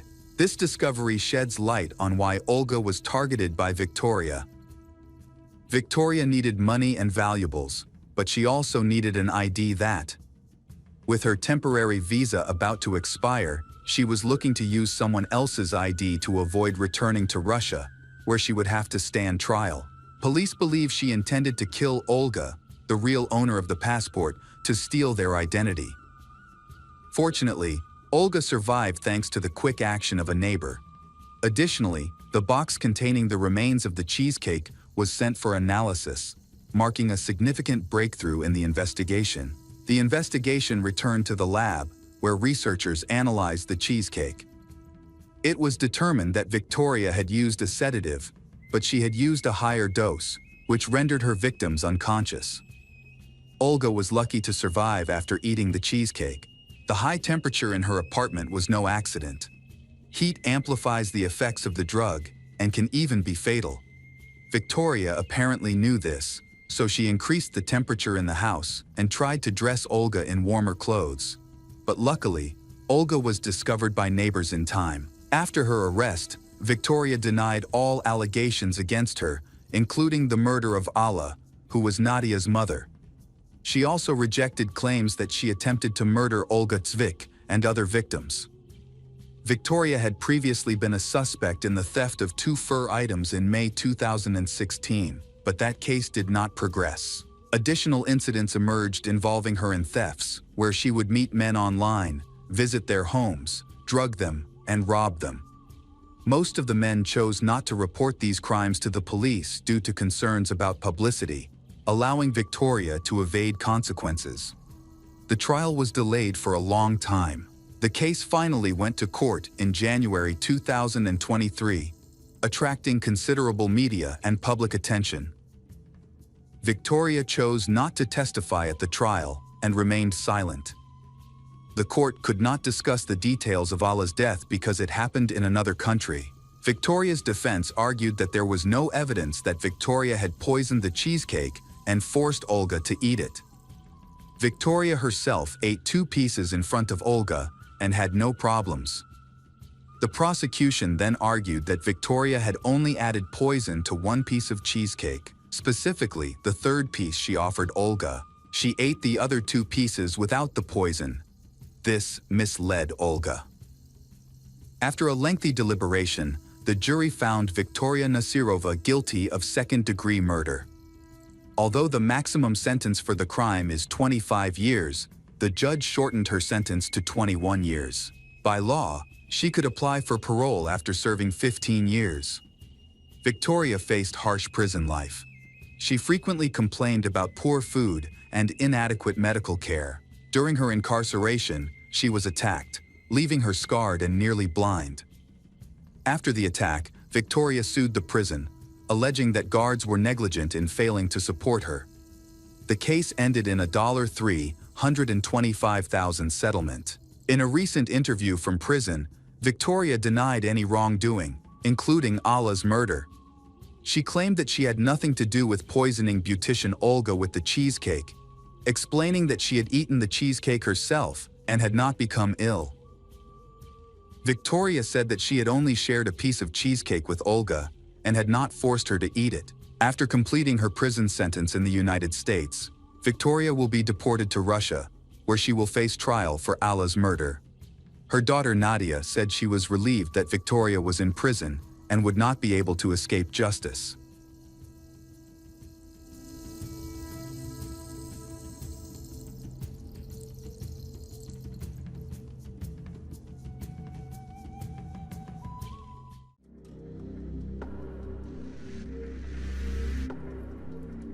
Hello again, true crime fans. We've got another mysterious case to explore. The case of Rocio Waninkoff. Hilaria Alicia Hornos was born on December 2, 1952, in the rural province of Jaén, Spain, specifically in the city of Arroyo de Lojanco. At the age of 24, she fell in love and married Willem Waninkoff, a Dutch citizen. They had 3 children, a son, Guillermo, followed by 2 daughters, Rosa and Rocio. However, as their family grew, so did the strain on their marriage. Willem suffered from alcoholism, which led to frequent absences from home and eventually led to his losing his job. Their arguments escalated, with Willem sometimes raising his voice at Alicia and becoming aggressive. To support her family, Alicia took a job as a maid at a hotel in Ibiza. During this difficult period, she met Dolores, who was the director of the hotel where she worked. Dolores Vasquez was the daughter of immigrants from Galicia. She is highly educated and polite, and a very interesting conversationalist. A strong friendship developed between Alicia and Dolores, which later developed into a romantic relationship. A year after starting her relationship with Dolores, Alicia decided to divorce Willem. He then returned to the Netherlands, and Alicia moved in with Dolores. Soon after, the couple bought a new house in Malaga. After the divorce, Alicia gained custody of all 3 children and raised them with Dolores. All 3 of Alicia's children loved Dolores, and the 5 of them lived together as a family. In 1988, Alicia and Dolores chose to end their romantic relationship, but continued to live together as friends until 1994. After 11 years, they parted ways, and Alicia began dating a man named Juan Charillo. She moved into a new place and embraced her new romantic life. With her children grown and her new partner by her side, life felt vibrant and full of love. On the morning of October 10th, 1999, Alicia discovered that her daughter, Rocio, was missing. Initially, she wasn't alarmed. thinking Rocio might have spent the night at her boyfriend's house or a friend's place. However, as the day went on and Rocio still had not returned, Alicia grew worried. The family reached out to Rocio's friends and boyfriend, hoping to find out where she was, but no one had seen her. On the evening of October 9th, Rocio left home around 5:30 p.m. after saying goodbye to her mother and older sister, Rosa. She was headed to a fair in Fuengirola with her boyfriend, Antonio, and her friends. Rocio lived in the La Tierra neighborhood, which was very close to Antonio's house. She spent time at his place until 10:30 p.m. and planned to return home briefly to shower and change before heading to the fair. Unfortunately, she never arrived home. Although Alicia was worried about her daughter Rocio's disappearance, she chose to go for a walk with Juan instead of contacting the police immediately. While walking down the street, Alicia noticed a large blood stain on the road. She pointed it out to Juan, who initially didn't think much of it. However, as they got closer, Alicia noticed her daughter's sneakers lying there with drops of blood on them. Alicia was very panicked, and while walking, they also discovered a napkin and some blood on a vacant lot next to the path Rocio often walked. Alicia immediately called the police, and a missing person report was filed with a detailed description of Rocio. She had long hair, brown eyes, and was last seen wearing a white Nike t-shirt and purple pants. Police quickly arrived at the scene where the blood was found, and forensic officers conducted a forensic examination of the crime scene to determine whose blood was on the road and sneakers. Initially, the investigation suggested that there had been an assault or fight that resulted in injuries. The trail showed several bloodstains, including long ones that looked like someone had moved quickly, possibly running. Eventually, the bloodstains disappeared, but the search team discovered a large trail that suggested significant blood loss. They also discovered bloody footprints. These led to tire tracks where the bloodstains stopped. Next to the tire tracks, they found a cigarette butt from a brand that is not common in Spain. Forensic teams have collected all relevant samples to assist in the investigation, and it is hoped that DNA from these samples will help identify people who were at the scene. A detailed investigation was conducted, along with analysis of the blood found at the scene. Although the search for Rocio continues, police believe it is highly likely that Rocio was murdered. The blood trail began on the sidewalk and led to a large pool of blood, indicating significant blood loss that likely led to her death. Nearby, there were drag marks near the tire. This tire was identified from a small car, specifically a tire model that was discontinued in 1993. Since the drag marks extended over a steep area, it can be concluded that at least 2 people moved the body before a vehicle later arrived to remove the body. The search for Rocio continued, with volunteers scouring the area on foot and on motorbikes. Flyers with Rocio's picture were widely distributed, and news channels reported extensively on Rocio's disappearance. The family actively cooperated with journalists to get the word out about Rocio. Reporters from all television channels gathered outside Rocio Vaninkoff's home, hoping for her safe return. However, as time passed, the search yielded no clues. A few days after Rocio's disappearance, a local taxi driver came to the police station with vital information. He reported that on the night of Rocio's disappearance, around 10 p.m., he narrowly avoided a collision with an SUV traveling at high speed in the opposite lane, near where Rocio's sneakers were found on the side of the road. As he passed the car, he also heard a loud scream. This evidence strongly suggested that Rocio had been abducted and murdered by an unknown assailant. DNA analysis later confirmed that the blood found on the road belonged to Rocio. The news left her family devastated, and the sense of loss quickly spread, affecting not only Rocio's loved ones, but the entire country of Spain. On November 2, 1999, 25 days after Rocio's disappearance, a disfigured body, believed to be Rocio's, was discovered near the Los Altos del Rodeo Athletic Club, between Marbella and San Pedro de Alcantara. The body was partially obscured by bushes and leaves, lying behind a fence separating a residential area from a nearby highway. The body was found on a narrow road that was difficult for cars to access. Rocio's body was found in another town. When police arrived, they found the body severely decomposed.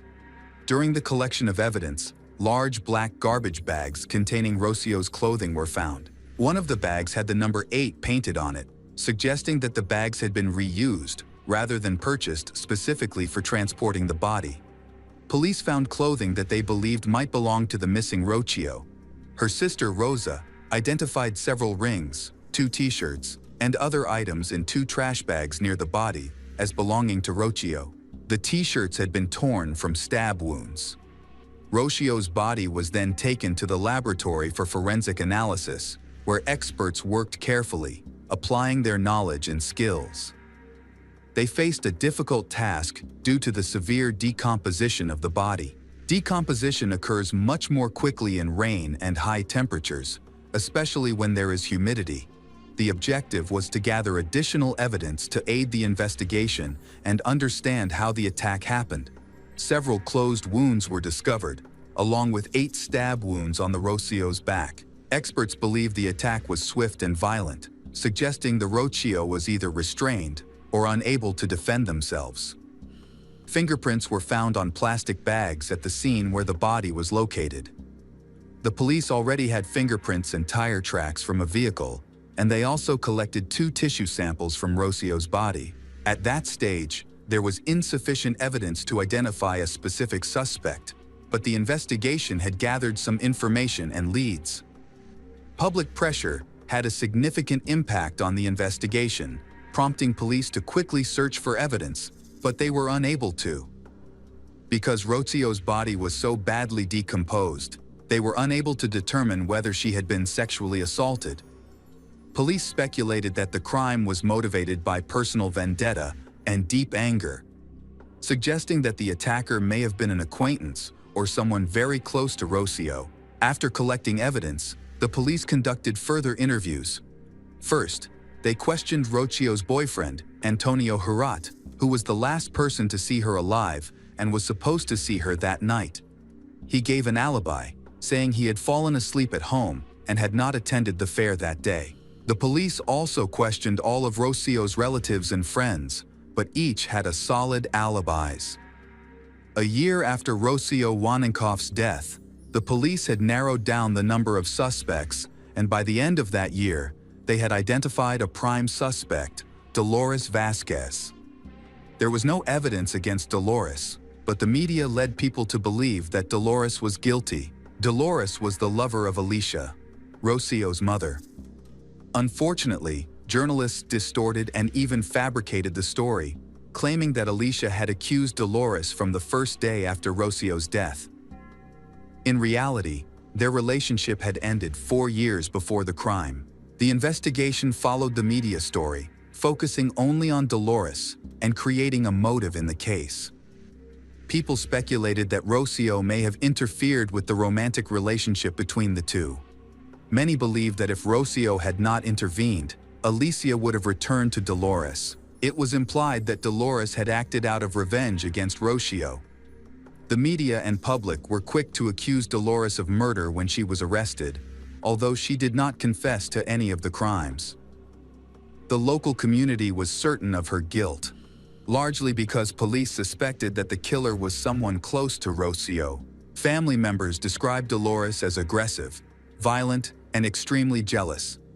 Alicia, meanwhile, told reporters that Dolores was both vengeful and cruel. Dolores was widely criticized by the public. Her unconventional lifestyle was a target during the trial, as it was considered unusual in Spain. The media portrayed her as a violent and cold-blooded woman who had spent 4 years plotting her hate crimes. The trial attracted a large crowd gathered outside the courthouse. Journalists have widely reported that a close family friend has been charged with Rocio's murder. Dolores is unpopular and faces an uphill battle in court. Public opinion matters in this case. Rumors and sensational media reports are likely to sway the jury's opinion.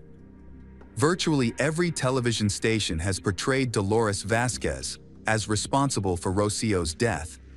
In reality, there was no evidence against Dolores. However, it seemed that the justice system felt the need to convict someone and chose her as a scapegoat due to her questionable alibi and various flaws. Dolores was not present at the crime scene. The tire tracks did not match her car, the fabric fibers found did not come from her clothes, and the fingerprints on the trash bags did not belong to her. She also had an alibi, stating that she was babysitting her sick mother and her young niece that day, but this was ignored. Over 50 witnesses were called to testify in court. Dolores only took the stand once and stated that she did not kill Rocio and that she did not even see her that day. She asked all of Spain to find the real culprit because it was not her, and that person could have been in the courtroom at the time. She stated that there was no evidence against her and never would be because she was innocent. It is noted that the judicial system in Spain is often criticized for being inadequate and often bending the law. Prosecutors and police in Spain focus on prioritizing their theories over justice, showing a complete disregard for the legal process. The police report highlighted circumstantial evidence linking Dolores to the crime and included a psychological profile of her, as there was no physical evidence. Ultimately, the jury found Dolores Vasquez guilty of murder, resulting in a 16-year prison sentence. The verdict was met with public celebration. Rocio's funeral drew a large crowd. During this time, the Rocio family and the local community felt a growing sense of fear. This atmosphere of fear was amplified by the numerous television programs that covered the case. After Dolores's arrest, the Rocio family appeared on various programs, sharing past stories that described Dolores as cold, unfriendly, demanding, and cruel. It took years and another similar crime to reveal that Rocio Waninkoff was not killed by Dolores Vasquez. On the morning of August 15, 2003, the parents of 17-year-old Sonia Carabantes reported her missing to the police. Sonia's friends said they had dropped Sonia off at her home, but she was not there. A short distance from her home, near a tree, her parents discovered her shoes, purse, and cell phone, along with traces of blood on nearby cars. The police quickly began searching for and investigating Sonia's case. As time went on, the family's despair deepened. They searched the neighborhood, but the bloodstains on Sonia's clothes left little hope that she would be returned safely. A key piece of evidence in Sonia's case was the car's headlights. The police contacted all local auto repair shops to find a car with a broken headlight matching the description. At the same time, the police found many similarities between Rocio's and Sonia's cases. Both girls had disappeared during the fair. All employees working at the fairs in Coin and Matril were investigated, as was the case with Rocio.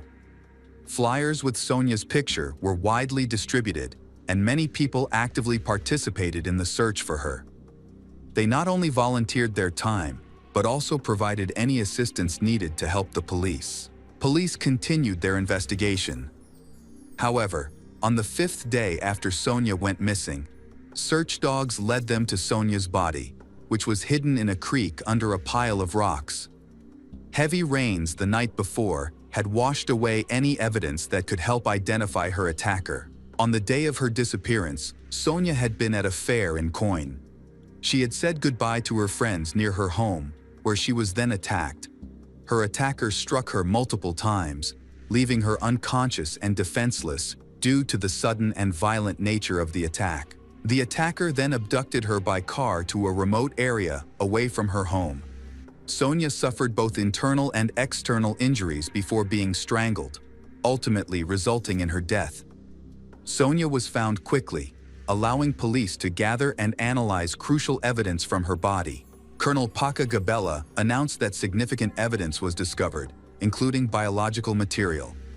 This was analyzed and added to the police forensic DNA database, leading to matches with genetic material found on a cigarette butt from the Rocio Waninkoff case.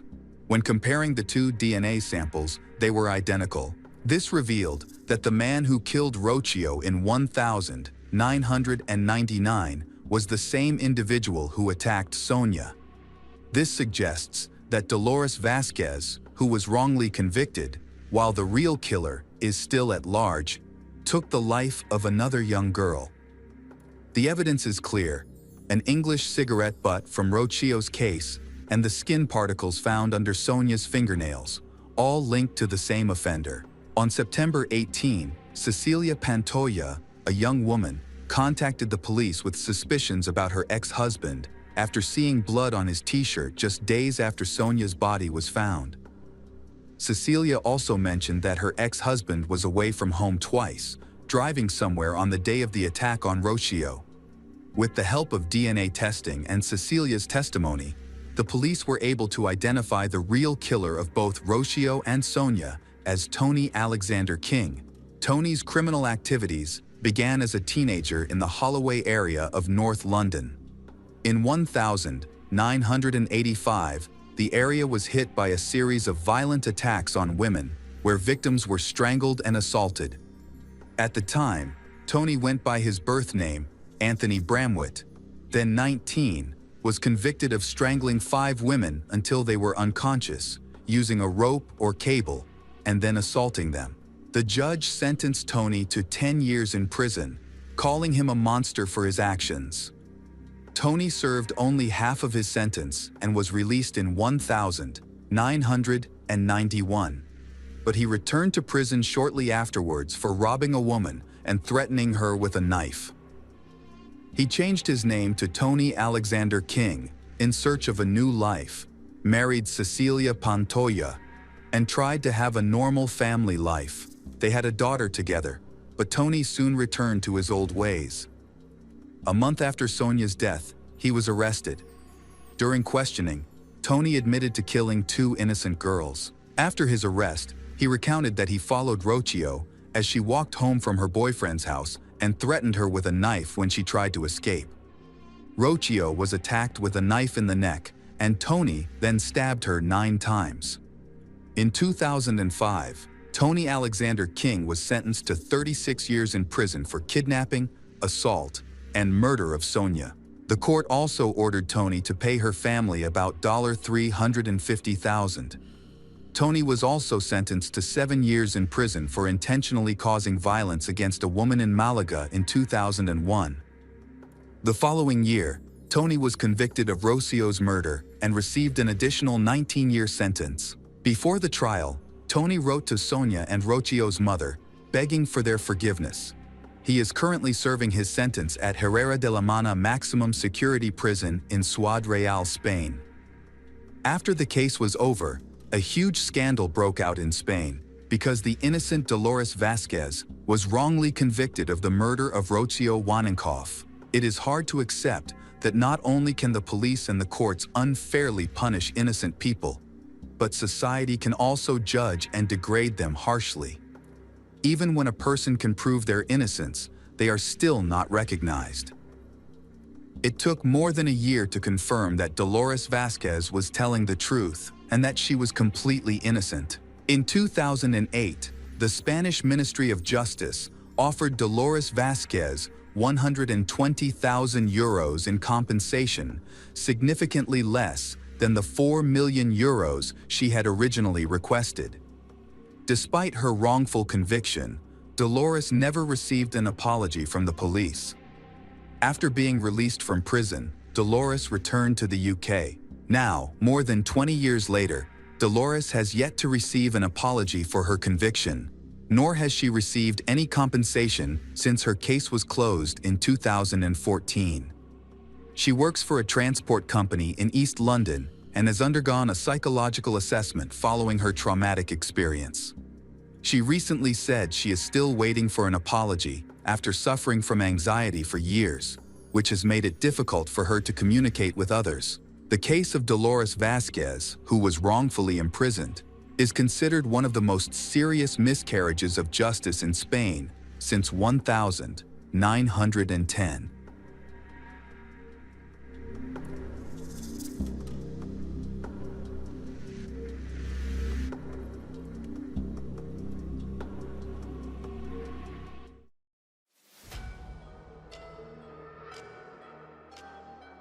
Welcome back, detectives.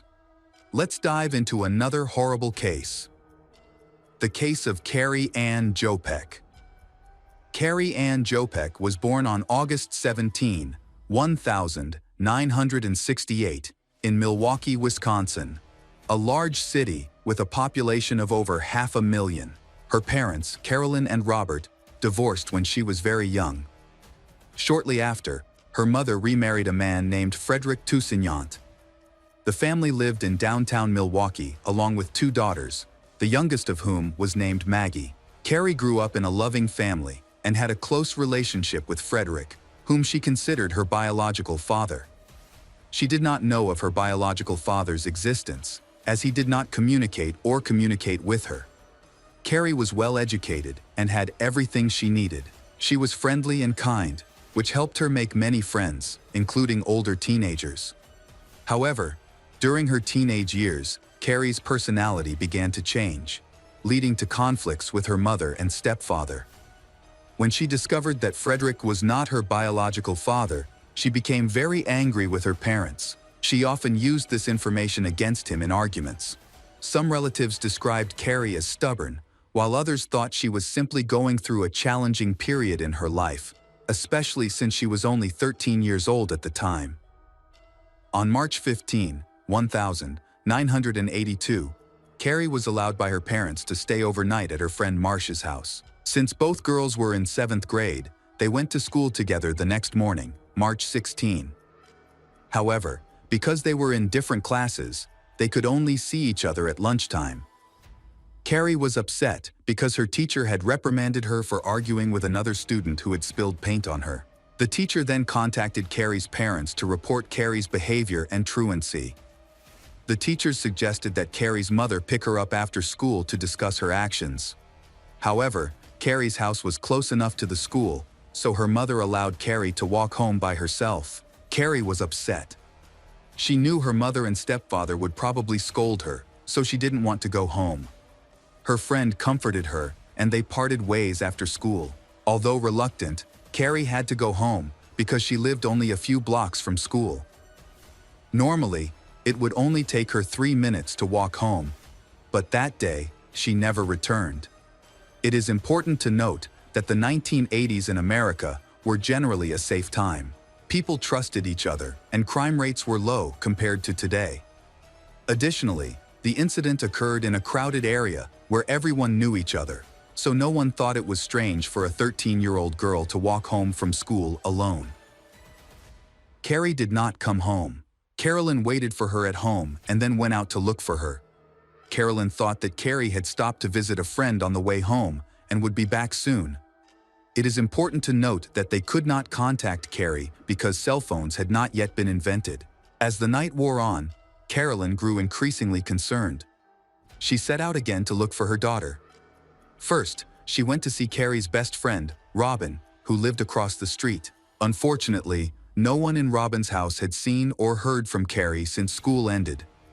Next, Carolyn contacted Marsh, who had spent the night with Carrie. However, Marsh did not see Carrie after she left.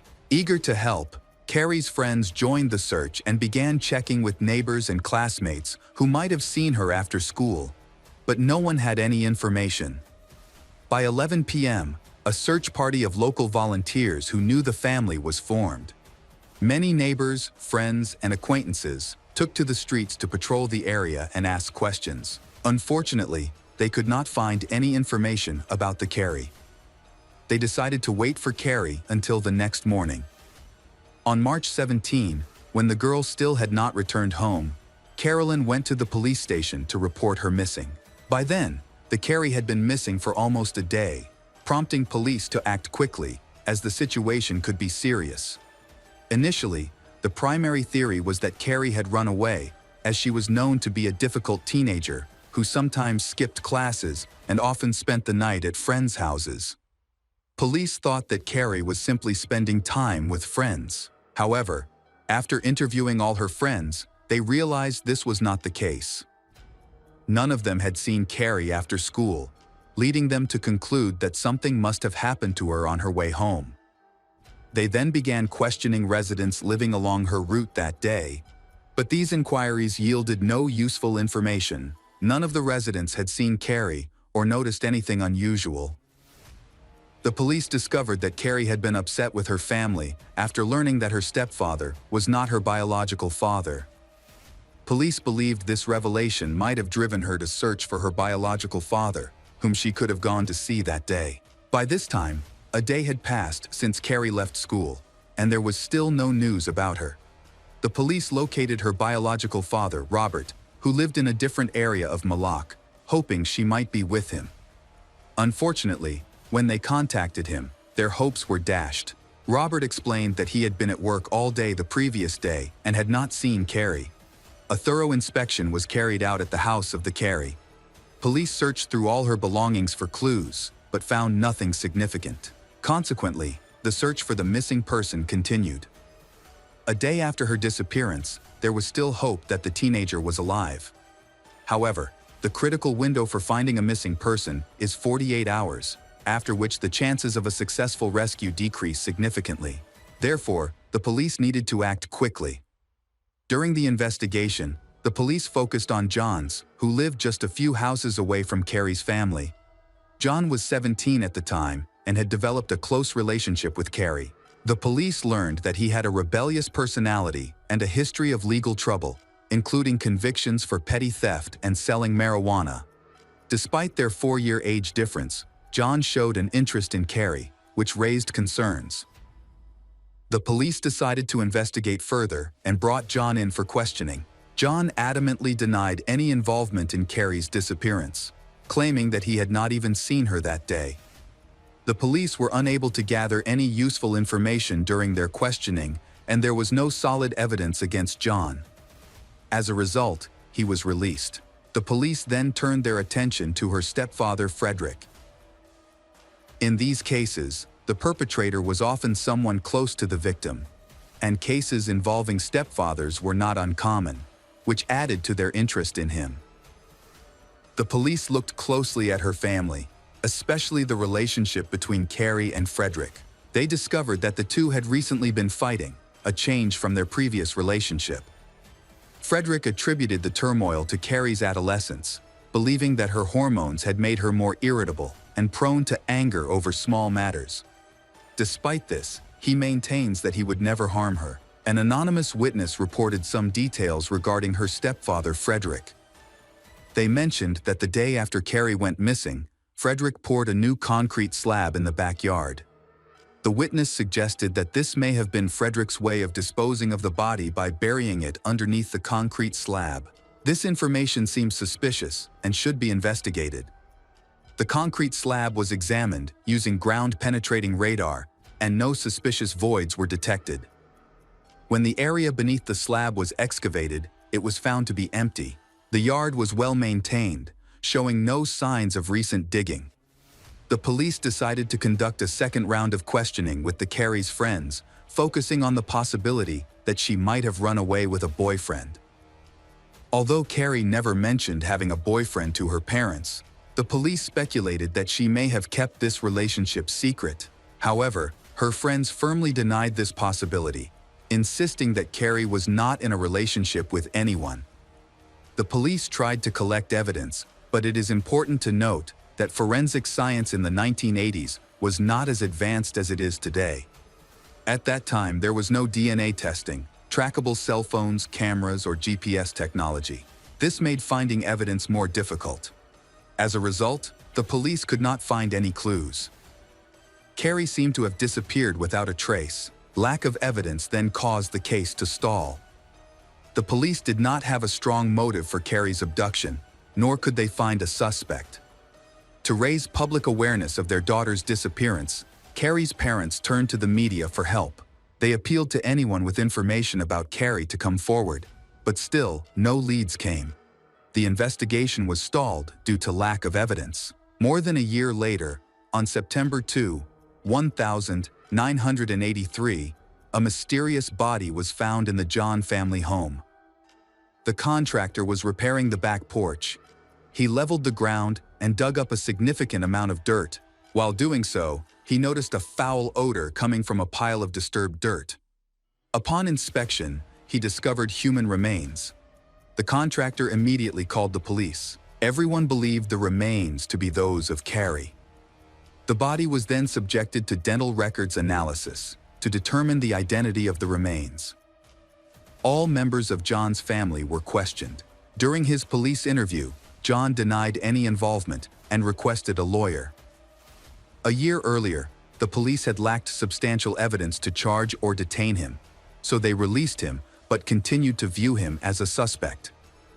The remaining members of John's family have denied any involvement in the murder. The medical examiner investigated Carrie's cause of death and discovered severe injuries to her head and neck. She had significant internal bleeding, with lacerations on her left side. These injuries suggested that she had been attacked by someone else, leading to the case being classified as a homicide. Unfortunately, the autopsy was unable to provide enough information to determine whether rape had occurred.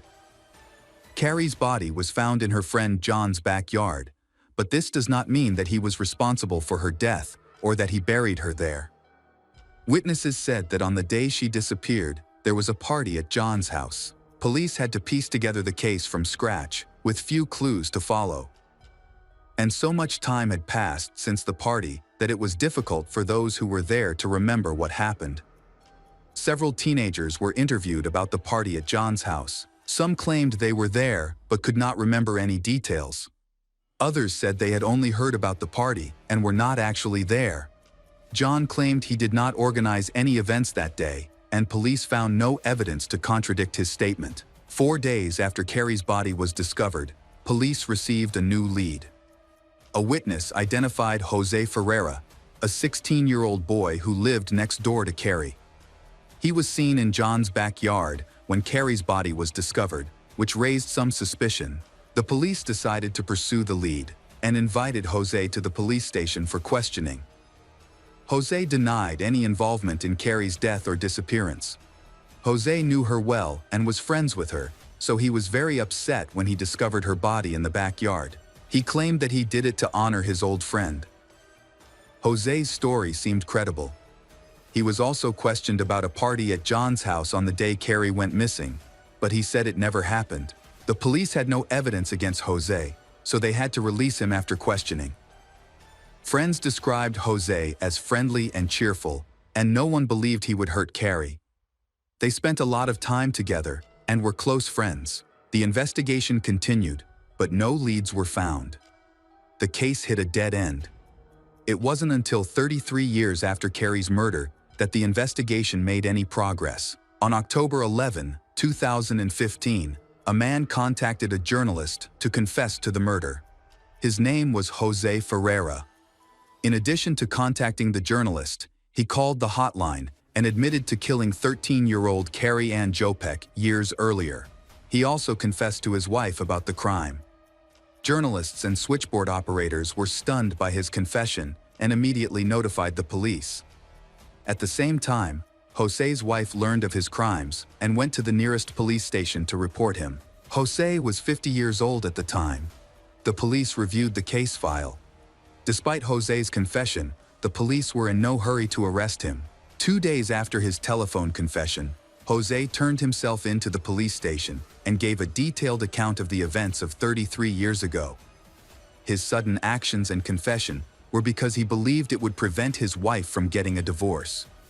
This statement puzzled the police. Jose said that on the day of the incident. Carrie returned home from school. She noticed a party going on at John's house. She wanted to avoid going home where she would face punishment, so she decided to join the party. At the party, she met Jose and they engaged in conversation. Then they went down to the basement together to find some wine. On the way down to the basement, he kissed her and she agreed. As they walked down the stairs to the basement, Carrie suddenly changed her mind and said she wanted to leave. In a fit of rage, he pushed her, causing her to lose her balance and fall down the stairs, resulting in a broken neck. In a moment of loss of control, he raped her, not knowing that she had died from the fall. His actions were classified as sexual assault and use of force. He defended himself by claiming that he had loved Carrie. He felt offended by her decision to leave, but he insisted that he did not want her to die. He panicked and dismissed the incident as an accident. Jose feared going to jail and ruining his life.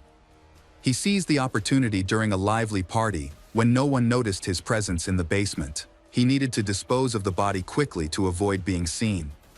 Jose hid the body, and when night fell, he took a shovel and dragged Carrie into the backyard.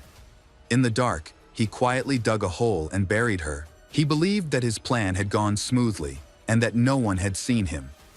However, the police were baffled by his story. They found it hard to believe that at such a crowded party, no one had noticed them together, and no one had noticed him digging the hole and burying Carrie. The police suspected that Jose might have had an accomplice, but he adamantly denied that anyone else was involved. Carrie's family said that Jose often visited them and was present at the farewell and burial. Carrie's mother remembered that Jose had mentioned being haunted by Carrie's ghost, which surprised them, but they ignored it at the time. While this could have been a warning sign, no one thought that the killer could be one of the friendly people in the neighborhood. Jose later revealed that Carrie's spirit had haunted him for years, making it impossible for him to live a normal life. This ultimately contributed to his decision to confess to the crime to ease his conscience. During the trial, the prosecutor asked for Jose to be convicted of second-degree murder. The defense argued that the case was manslaughter. Initially, bail was set at $200,000, but Jose then began to recant his confession. The prosecution's case relied heavily on Jose's confession. It would have been difficult to convince the jury of his guilt without any evidence. Ultimately, the prosecution offered a plea deal. In March 2017, Jose Ferreira agreed to plead guilty to sexually assaulting Carrie, which reduced his prison sentence to 7 years. The final sentence was handed down 35 years after Carrie was murdered. In 2022, Jose was released from prison and moved to the nearby town of Glendale, Wisconsin. He was listed in a police database as a potential sex offender and placed on supervision. Carrie's family expressed outrage that the man who murdered and raped a 13-year-old girl was released after only 7 years. He now lives a quiet life, as if nothing had happened, and as if he had not taken an innocent life.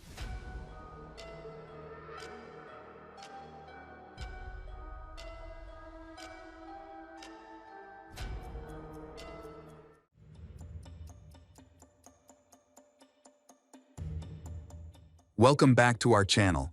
Today we will explore a new case, the case of Stay Family. Family massacre cases always leave the public shocked and heartbroken, not only because of their brutality, but also due to the surprising nature of the tragedy occurring in places that seem the safest. Among the most shocking cases in the history of American justice is the Stay Family case, a tragedy that claimed 6 innocent lives and exposed the dark side of domestic violence and human psychology. Through this heartbreaking story, the courage and resilience of Cassidy Stay, the sole survivor, shine as a glimmer of hope amid the darkness of tragedy. A teenage girl answered the door when someone knocked.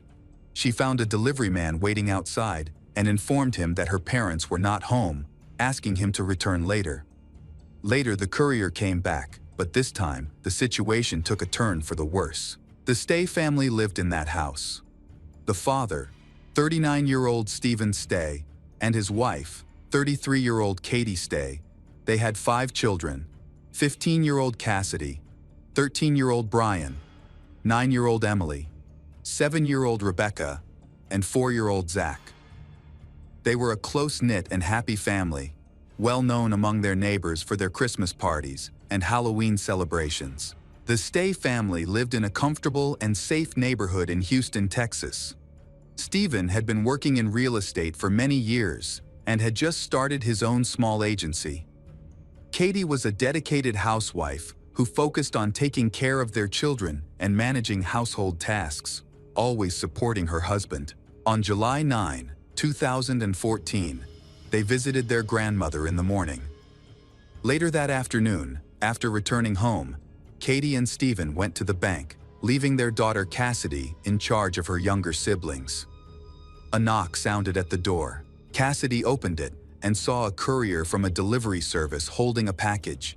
She informed him that her parents were not home. Cassidy didn't see the courier's face clearly, so she asked him to come back later and shut the door. After a while, the courier returned. When she opened the door again, she repeated that her parents were not home yet. This time, she looked closely at his face and recognized him. It was Ronald Lee Haskell, her Aunt Melanie Lyon's ex-husband, who was 33 years old. When Ronald saw that Cassidy recognized him, he told her he wanted to see Melanie. Cassidy replied that Melanie was not home. Worried, she tried to quickly close the door, but this made Ronald angry. He kicked the door hard, causing Cassidy to fall to the floor. He forced his way into the house and pulled out a gun. Instead of a package, he had a folded blanket, which he planned to use as a silencer. The children were terrified, clinging to each other and pleading with Ronald to leave, but he ignored their pleas. He held them hostage while waiting for Stephen and Katie to come back. When Katie returned from the bank and entered the house, Ronald confronted them with a weapon, demanding to know where Melanie was. They refused to answer because they knew he was dangerous. That was why Melanie had divorced him, and she was hiding. Ronald took their mobile phones and ordered them to lie face down on the floor. Realizing the danger, Katie jumped up and screamed, "No!" But then, he attacked her in the face and proceeded to target each family member on the floor, aiming for the back of their heads, including the children. Zach also was shot in the shoulder. The boy got up and ran to his father, who had already been shot. Ronald approached and callously attacked Zach in the head. When it was Cassidy's turn, the bullet unexpectedly ricocheted off her head without Ronald noticing. Seeing what had happened, she lay still and silent. Ronald, believing everyone was dead, decided to leave. He grabbed the keys to the Honda parked nearby and drove away with the Stay family's car. Once he was gone, Cassidy called 911. She informed them that Ronald had shot her entire family and that everyone was dead except for her and her brother, who she could hear struggling to breathe. The police and ambulance arrived at the scene to find a horrific sight inside the house. 6 individuals were lying on the floor, hands behind their heads, in a large pool of blood. At this time, all 6 were deceased. Cassidy was the only survivor. She suffered a minor head injury, received treatment, and fully recovered. She then moved in with her maternal grandparents and was able to share the details of the brutal murder. Cassidy informed the police that Ronald had been stalking her aunt, Melanie, and harassing the entire her family. She believed that Ronald had gone to her grandparents' house, where her aunt Melanie lived. Meanwhile, the police discovered that Ronald had fled the crime scene in the Stay family's Honda, which was now considered a wanted vehicle. It was urgent to locate this dangerous criminal before he could hurt anyone else. As the police headed to Melanie's house, they spotted the Honda. Ronald's driveway was blocked, and he stopped the car, but he refused to exit. Instead, he threatened to self-harm. Surrounding him were 50 police officers, all armed, demanding that he get out of the vehicle. In response, Ronald claimed to be struggling with mental health issues and insisted on speaking with his brother, who lived in California, stating that he did not want to go to prison. Negotiations lasted 3 hours until Ronald finally exited the car. He was arrested and charged with multiple counts of murder. As a result of the murders of the Stay family, the death penalty was being considered for Ronald, who remained in jail without bail after being released from the hospital. Cassidy, along with her grandfather and uncle, attended a family memorial event where 600 colorful balloons were released. She quoted her favorite Harry Potter book saying, "Happiness can be found even in the darkest times if only you remember to turn on the light." Cassidy expressed her belief that her parents, Brian, Emily, Rebecca, and Zach, were in a better place and that she would see them again one day. She also mentioned that she is staying strong during this challenging time. The police started investigating Ronald's background and found multiple charges of domestic violence made by his ex-wife, Melanie. He and Melanie were married in California in 2002 after having known each other since elementary school. They moved from their hometown to Utah, where Ronald deliberately cut Melanie off from her family. Problems arose almost immediately after their wedding, as he manipulated her into feeling unwanted by everyone, including her relatives. Throughout their marriage, Ronald subjected Melanie to physical, sexual, and emotional abuse. They had 4 children together, and he even assaulted Melanie during her pregnancies, eventually directing his violence towards the children as well. Ronald had a low income as a courier, which made it difficult to support their large family. Despite their financial struggles, he did not allow Melanie to work or leave the house, isolating her from anyone who could help. In 2008, Melanie seized a chance to contact the police when Ronald accidentally left his phone unattended after physically assaulting her. She was taken to the hospital, and Ronald received an 8-month suspended sentence. Unfortunately, this punishment did not stop him. The abuse started again as soon as she returned home. Ronald grew even more aggressive and threatened to kill her family if she reported him again, causing her to live in constant fear. By 2013, Melanie could no longer tolerate her situation. She and her children left their home while Ronald was at work and sought safety in a shelter. She filed for divorce and obtained a restraining order against Ronald. In need of support, she reached out to her sister, Katie. Despite not being very close, Katie felt compelled to help her sister and took Melanie and her 4 children to their parents' house in Houston, Texas, where they would be safe. Melanie's divorce from Ronald was finalized on February 14, 2014. They were granted joint custody of the children, with Melanie receiving primary custody. Ronald was ordered to pay $700 a month in alimony from his modest income. After the divorce, Ronald moved in with his parents in California.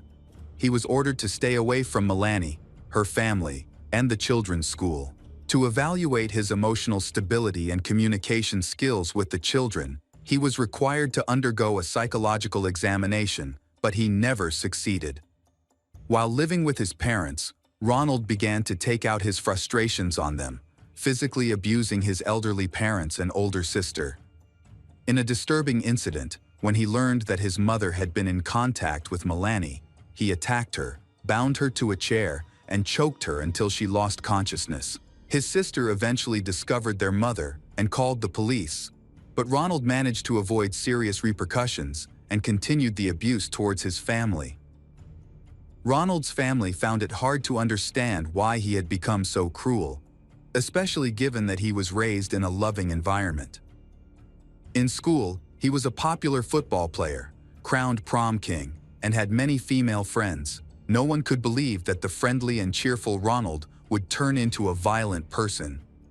And in a moment of anger, Ronald sought revenge on his ex-wife. Tragically, he ended up killing his stay's family instead. The police was discovered that Ronald did not own any registered firearms. He had stolen a pistol from his ex-girlfriend and bought over 200 rounds of ammunition from a weapons store. A ballistic test confirmed that the pistol found with him matched the bullets found at the murder scene.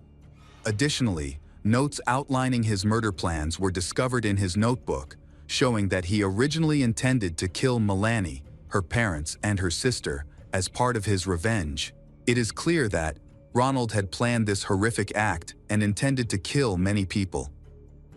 If Cassidy had not quickly called 911 and the police had not intervened, Ronald would have killed Melanie, her parents, and possibly others. A memorial was set up in front of the deceased family's home, where neighbors and community members brought flowers to honor their memory. Melanie did feel guilty for her ex-husband's actions and found it difficult to understand why he chose to kill Katie and Katie's family instead of her. At this time, the court was significantly affected by damage caused by a storm, resulting in a delay in the trial. It wasn't until August 25, 2019, that the trial finally started, with Ronald facing the death penalty. Ronald fainted during the proceedings and had to be placed in a wheelchair.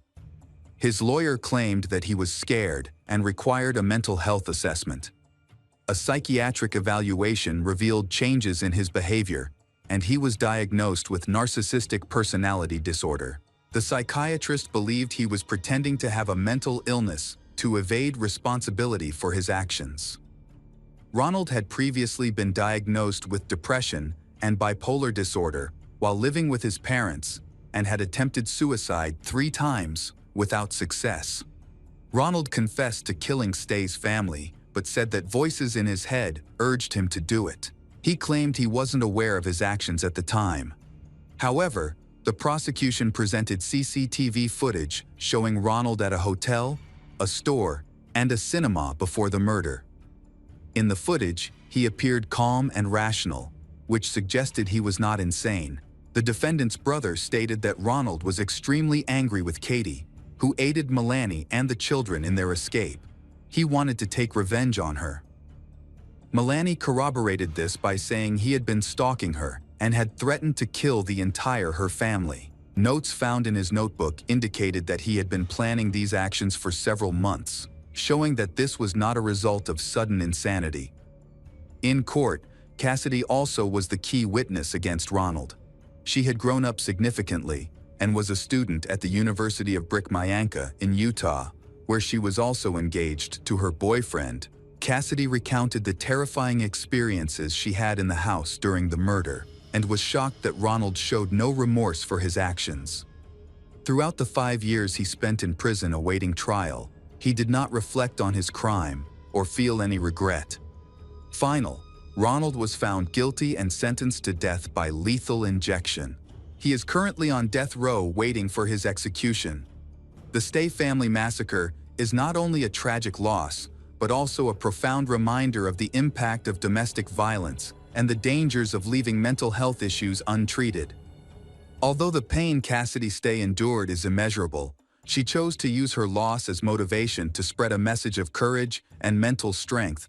The Stay family's story not only reminds us of the importance of protecting our loved ones, but it also inspires each person to feel a sense of responsibility to the community in preventing and resolving violence.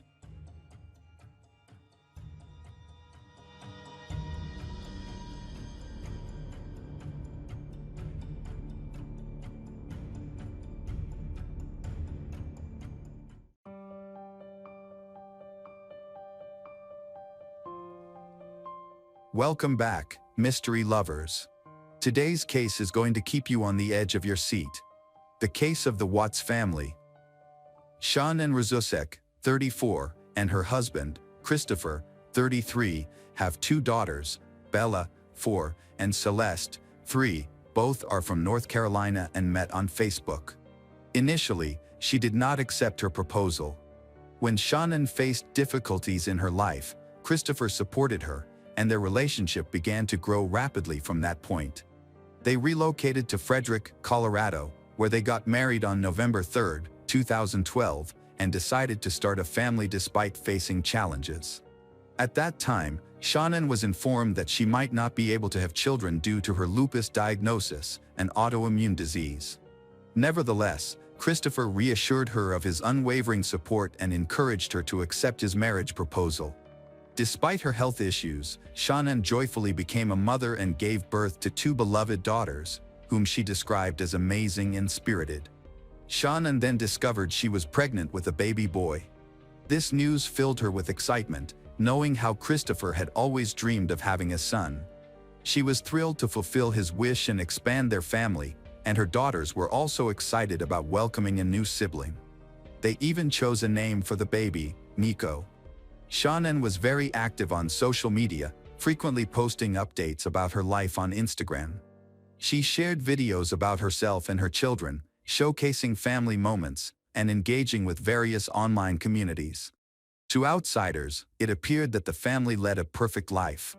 Christopher worked for a large oil and natural gas company, while Shannon previously worked in human resources at a children's hospital. However, her husband's income was not sufficient to cover their living expenses and the mortgage on their large 5-bedroom home with a 3-car garage. As a result, they filed for bankruptcy in 2015 due to high mortgage payments, health insurance costs, and medical expenses. Soon after, Shannon started a new job at an online supplement company. She loved the job because it offered many benefits. She could spend all day with her children and have quality time with them, while also having the opportunity to travel for work with a high salary, which suited her very well. On June 16, 2018, she shared a heartfelt post on social media about her life, expressing her happiness and satisfaction with her new job.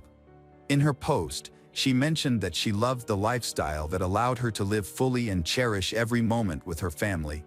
Shannon often expressed her happiness and painted a picture of a thriving, successful, and friendly family on social media. During a live session, she mentioned that she had many upcoming plans and trips. From June 22nd to 26th, she was scheduled to travel to San Diego with Christopher. After that trip, she planned to take their daughters to North Carolina to visit relatives, returning home on August 7th. She was also looking forward to a short business trip for work that would last just a couple of nights. She shared her plans and cheerful posts on social media. After attending a seminar in Arizona, she returned home on August 13, 2018. Her close friend, Nicola Toft Atkinson, picked her up from the airport and dropped her off around 2 a.m. This was the last time anyone saw Shannon alive. A friend later noted that Shannon appeared very tired and exhausted, as if she hadn't been sleeping well, but she seemed determined. It looked like she was preparing for something at home, where her husband Christopher and their 2 daughters were waiting for her. On August 13th, Shannon had an appointment for a checkup regarding her 3rd pregnancy, which was in its 15th week. The doctor's visit was necessary to ensure that everything was progressing normally. However, when she failed to arrive for her 10 a.m. appointment and missed a business meeting, her friend Nicole became concerned. Nicole found it unusual that Shannon wasn't answering her phone or responding to text messages, especially since Shannon typically took her communication seriously because of her job and her responsibilities as a mother. Worried about Shannon, Nicole tried to call her throughout the day. When that didn't work, Nicole decided to check on her at her house. Upon arriving, Nicole noticed her car in the driveway and knocked on the door, but no one responded. Next, Nicole called her husband, Christopher, who was at work, and then contacted the police. The police arrived at 1:40 p.m. and attempted to get a response by knocking on the door, but when that failed, the officer contacted Christopher and suggested he come to help check the house. When Christopher arrived, he entered the house with a police officer. They found Shannon's mobile phone on the sofa, between the pillows, while in the kitchen, her handbag, wallet, and keys were located. A suitcase filled with belongings was near the stairs. All of Shannon's personal items, including her daughter's medicine, were inside the house, indicating that she had not left. Her car was parked as usual, and the child's seats were still in place. Only Shannon and her daughters, Bella and Celeste, were the ones missing. In missing persons investigations, authorities typically start by questioning the partner or spouse of the missing individual, asking if they have noticed anything unusual, have any information, when they last saw them, or if there was any conflict. This case followed the same protocol, and Christopher was asked such questions. He informed the police that Shannon returned home around 2 a.m., and during an emotional conversation, he told her he wanted a divorce. Both were upset and crying. Afterwards, he went to work. He never saw Shannon again. Surveillance footage from a nearby house confirmed that he left at 5:15 a.m., and no one else exited the house after that, prompting the police to call in a detective. Christopher informed the detective that the timeline of the incident began when Shannon returned home at 1:48 a.m. They had a conversation at 4 a.m., and he left for work at 5:15 a.m. Initially, he claimed that he and his wife had an emotional discussion upon her arrival, which was a minor inconsistency in his story. Over the next 2 days, Christopher gave several interviews to the media about the disappearance of his wife and children, trying to present himself as a genuinely worried father. He stated that his children were his life and that their smiles lit up his world, expressing his sorrow over their absence. That image, however, didn't last long. On August 15, 2018, Christopher was arrested on 3 counts of first-degree murder. He had previously failed a lie detector test, and during a later interrogation, he confessed to killing his wife, but denied any involvement in their daughter's death. Investigators also examined a neighbor's video footage, which showed Christopher loading a large, heavy object wrapped in a sheet into his car at 5:30 a.m. on August 13th. Notably, there was no video evidence of Shannon leaving the house. This lack of footage led the police to conclude that Christopher was loading the bodies of Shannon and their daughters into the vehicle. Before he fully confessed, he requested to see his father. When his father entered the interrogation room, he shared his account of the incident, shocking everyone present, as no one anticipated what he would say. Christopher shared that he and Shannon had a deeply emotional conversation in which he acknowledged their marriage was failing. Just before leaving for work, he glanced at the baby monitor and saw Shannon attempting to strangle their daughter Celeste by the crib. He immediately rushed to the room and found Bella bruised and, unfortunately, dead. Witnessing Shannon harm their children drove Christopher into a fury, and in a fit of rage, he strangled his wife in a similar manner. Christopher mentioned that after discussing divorce, Shannon threatened that he would never see their daughters again, seemingly indicating she was about to act on her intentions. Following his confession, Christopher revealed to the authorities where he had hidden the bodies, guiding them to the site near his workplace, where oil tanks were located. Shannon was buried in a shallow grave about 40 miles from their home, while their daughter was placed in the oil tanks, submerged in crude oil. He explained that the tragedy arose because he and his wife had drifted apart, focusing on their children but neglecting their relationship. However, a significant detail later emerged that changed the narrative. Christopher had been having an affair with a woman named Nicole Kessinger, which began while Shannon and their daughter were visiting relatives in North Carolina. Nicole was a contractor at Christopher's workplace, where they met and quickly entered into a relationship. He told her that he and Shannon had mutually agreed to divorce and mentioned that they had 2 daughters, but he did not disclose that Shannon was pregnant with their 3rd child. Later, Nicole mentioned that if she had known about the pregnancy, she would never have spent time with Christopher. Although their relationship was new, it progressed quickly, and Nicole was already planning to marry him. The day before Shannon and her daughter went missing, Nicole had been shopping for a wedding dress. When Shannon and the kids' disappearance captured public attention, Nicole went to the police to disclose her affair with Christopher. She revealed that she had visited Christopher's family home twice at the beginning of their relationship, but her visits were brief. Nicole also believed that financial issues were a motive behind Christopher's actions. She recounted that on the night Shannon was reported missing, she called Christopher and found him in bed, getting ready to sleep. He claimed that his wife was missing, likely because she intended to leave him and take the kids with her. Nicole found it odd that he could sleep calmly under such circumstances. Realizing something was definitely amiss, Nicole decided to inform the police and cooperated fully with their investigation. The authorities suspected Nicole's involvement in the murders, but they lacked evidence to support their claims. It later emerged that Christopher and Shannon had experienced disagreements and emotional distance in recent months, leading Shannon to take an extended vacation with their children to reflect and give her husband space to think. However, despite her cheerful social media posts, her messages to Christopher revealed that their relationship was strained. On August 5, 2018, Shannon wrote to Christopher that she was trying to give him space, but while he was working, he was living like a bachelor. She mentioned that she was at home with their 3rd child, managing their 2 other kids every day, working, and trying to earn money. She said it was hard for him to even send a text saying that he loved her and missed her, and she kept checking her phone, hoping to hear from him. In her letter, she expressed her disbelief that it had been 8 years since they started dating and mentioned that they now had 3 kids. She indicated that they needed to talk. The letter conveyed her feelings of missing him and loving him, emphasizing the importance of working on their marriage. However, she also mentioned that if their feelings for each other didn't align, it would be necessary to discuss it. Shannon remarked that she couldn't understand how someone could fall out of love during the 5 weeks she had been away.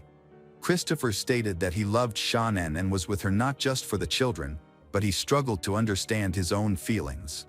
Shannon later confided in a friend that their relationship had faced many challenges and that they had become incompatible, particularly because Christopher refused to attend couples counseling. During the investigation, prosecutors realized that Christopher desired a new romantic relationship and a fresh start, wanting to escape the burdens of family life and the tensions in his marriage. He was even looking for a new apartment with Nicole. After committing the crime, Christopher was not only focused on finding a new apartment but also hurriedly listed his house for sale. On August 21, 2018, Christopher was charged with 3 counts of first-degree murder, 2 counts related to the murder of a child under 12, 1 count of illegal termination of pregnancy, and 3 counts of abuse of a corpse. To avoid the death penalty, he pleaded guilty to all charges in 2018. On November 19, he was sentenced to 5 life terms without the possibility of parole, receiving an additional 48 years for illegal termination of pregnancy and 36 years for abuse of a corpse. 2 months after the verdict was announced, Christopher disclosed the truth about the incident. He explained that he had not loved Shannon for a long time but was afraid to leave her because he thought she would take their daughters. He met Nicole at work and was the first to approach her, claiming that he was already in the process of divorcing his wife and did not wear a wedding ring. During an argument, Christopher strangled Shannon in their bedroom. The autopsy indicated that she had suffered for a while, suggesting that she had tried to fight back. At that moment, their older daughter, Bella, walked in and asked what was happening. Christopher told her that her mother was sick and needed to rest. He then wrapped Shannon's body in a sheet and carried it to the car. When their daughter began to cry, scared and confused, Christopher lost control and strangled both of them, Celeste with her own blanket and Bella with his hands. He heard Bella's last words, "Dad, no," as she fought for her life. Christopher then disposed of the bodies by taking them to the oil site where he worked, burying Shannon and throwing his daughter's bodies into oil tanks. After the verdict, Christopher Watts was sent to state prison but was later transferred for safety reasons to a maximum security facility in Wisconsin, where he will spend the rest of his life. The judge who sentenced Christopher described the murders as some of the most inhumane and cruel acts that he had ever encountered in his career. Shannon's father labeled Christopher a heartless monster and expressed a wish that the souls of his daughters haunt Christopher at night. He emphasized that Christopher deserves to suffer.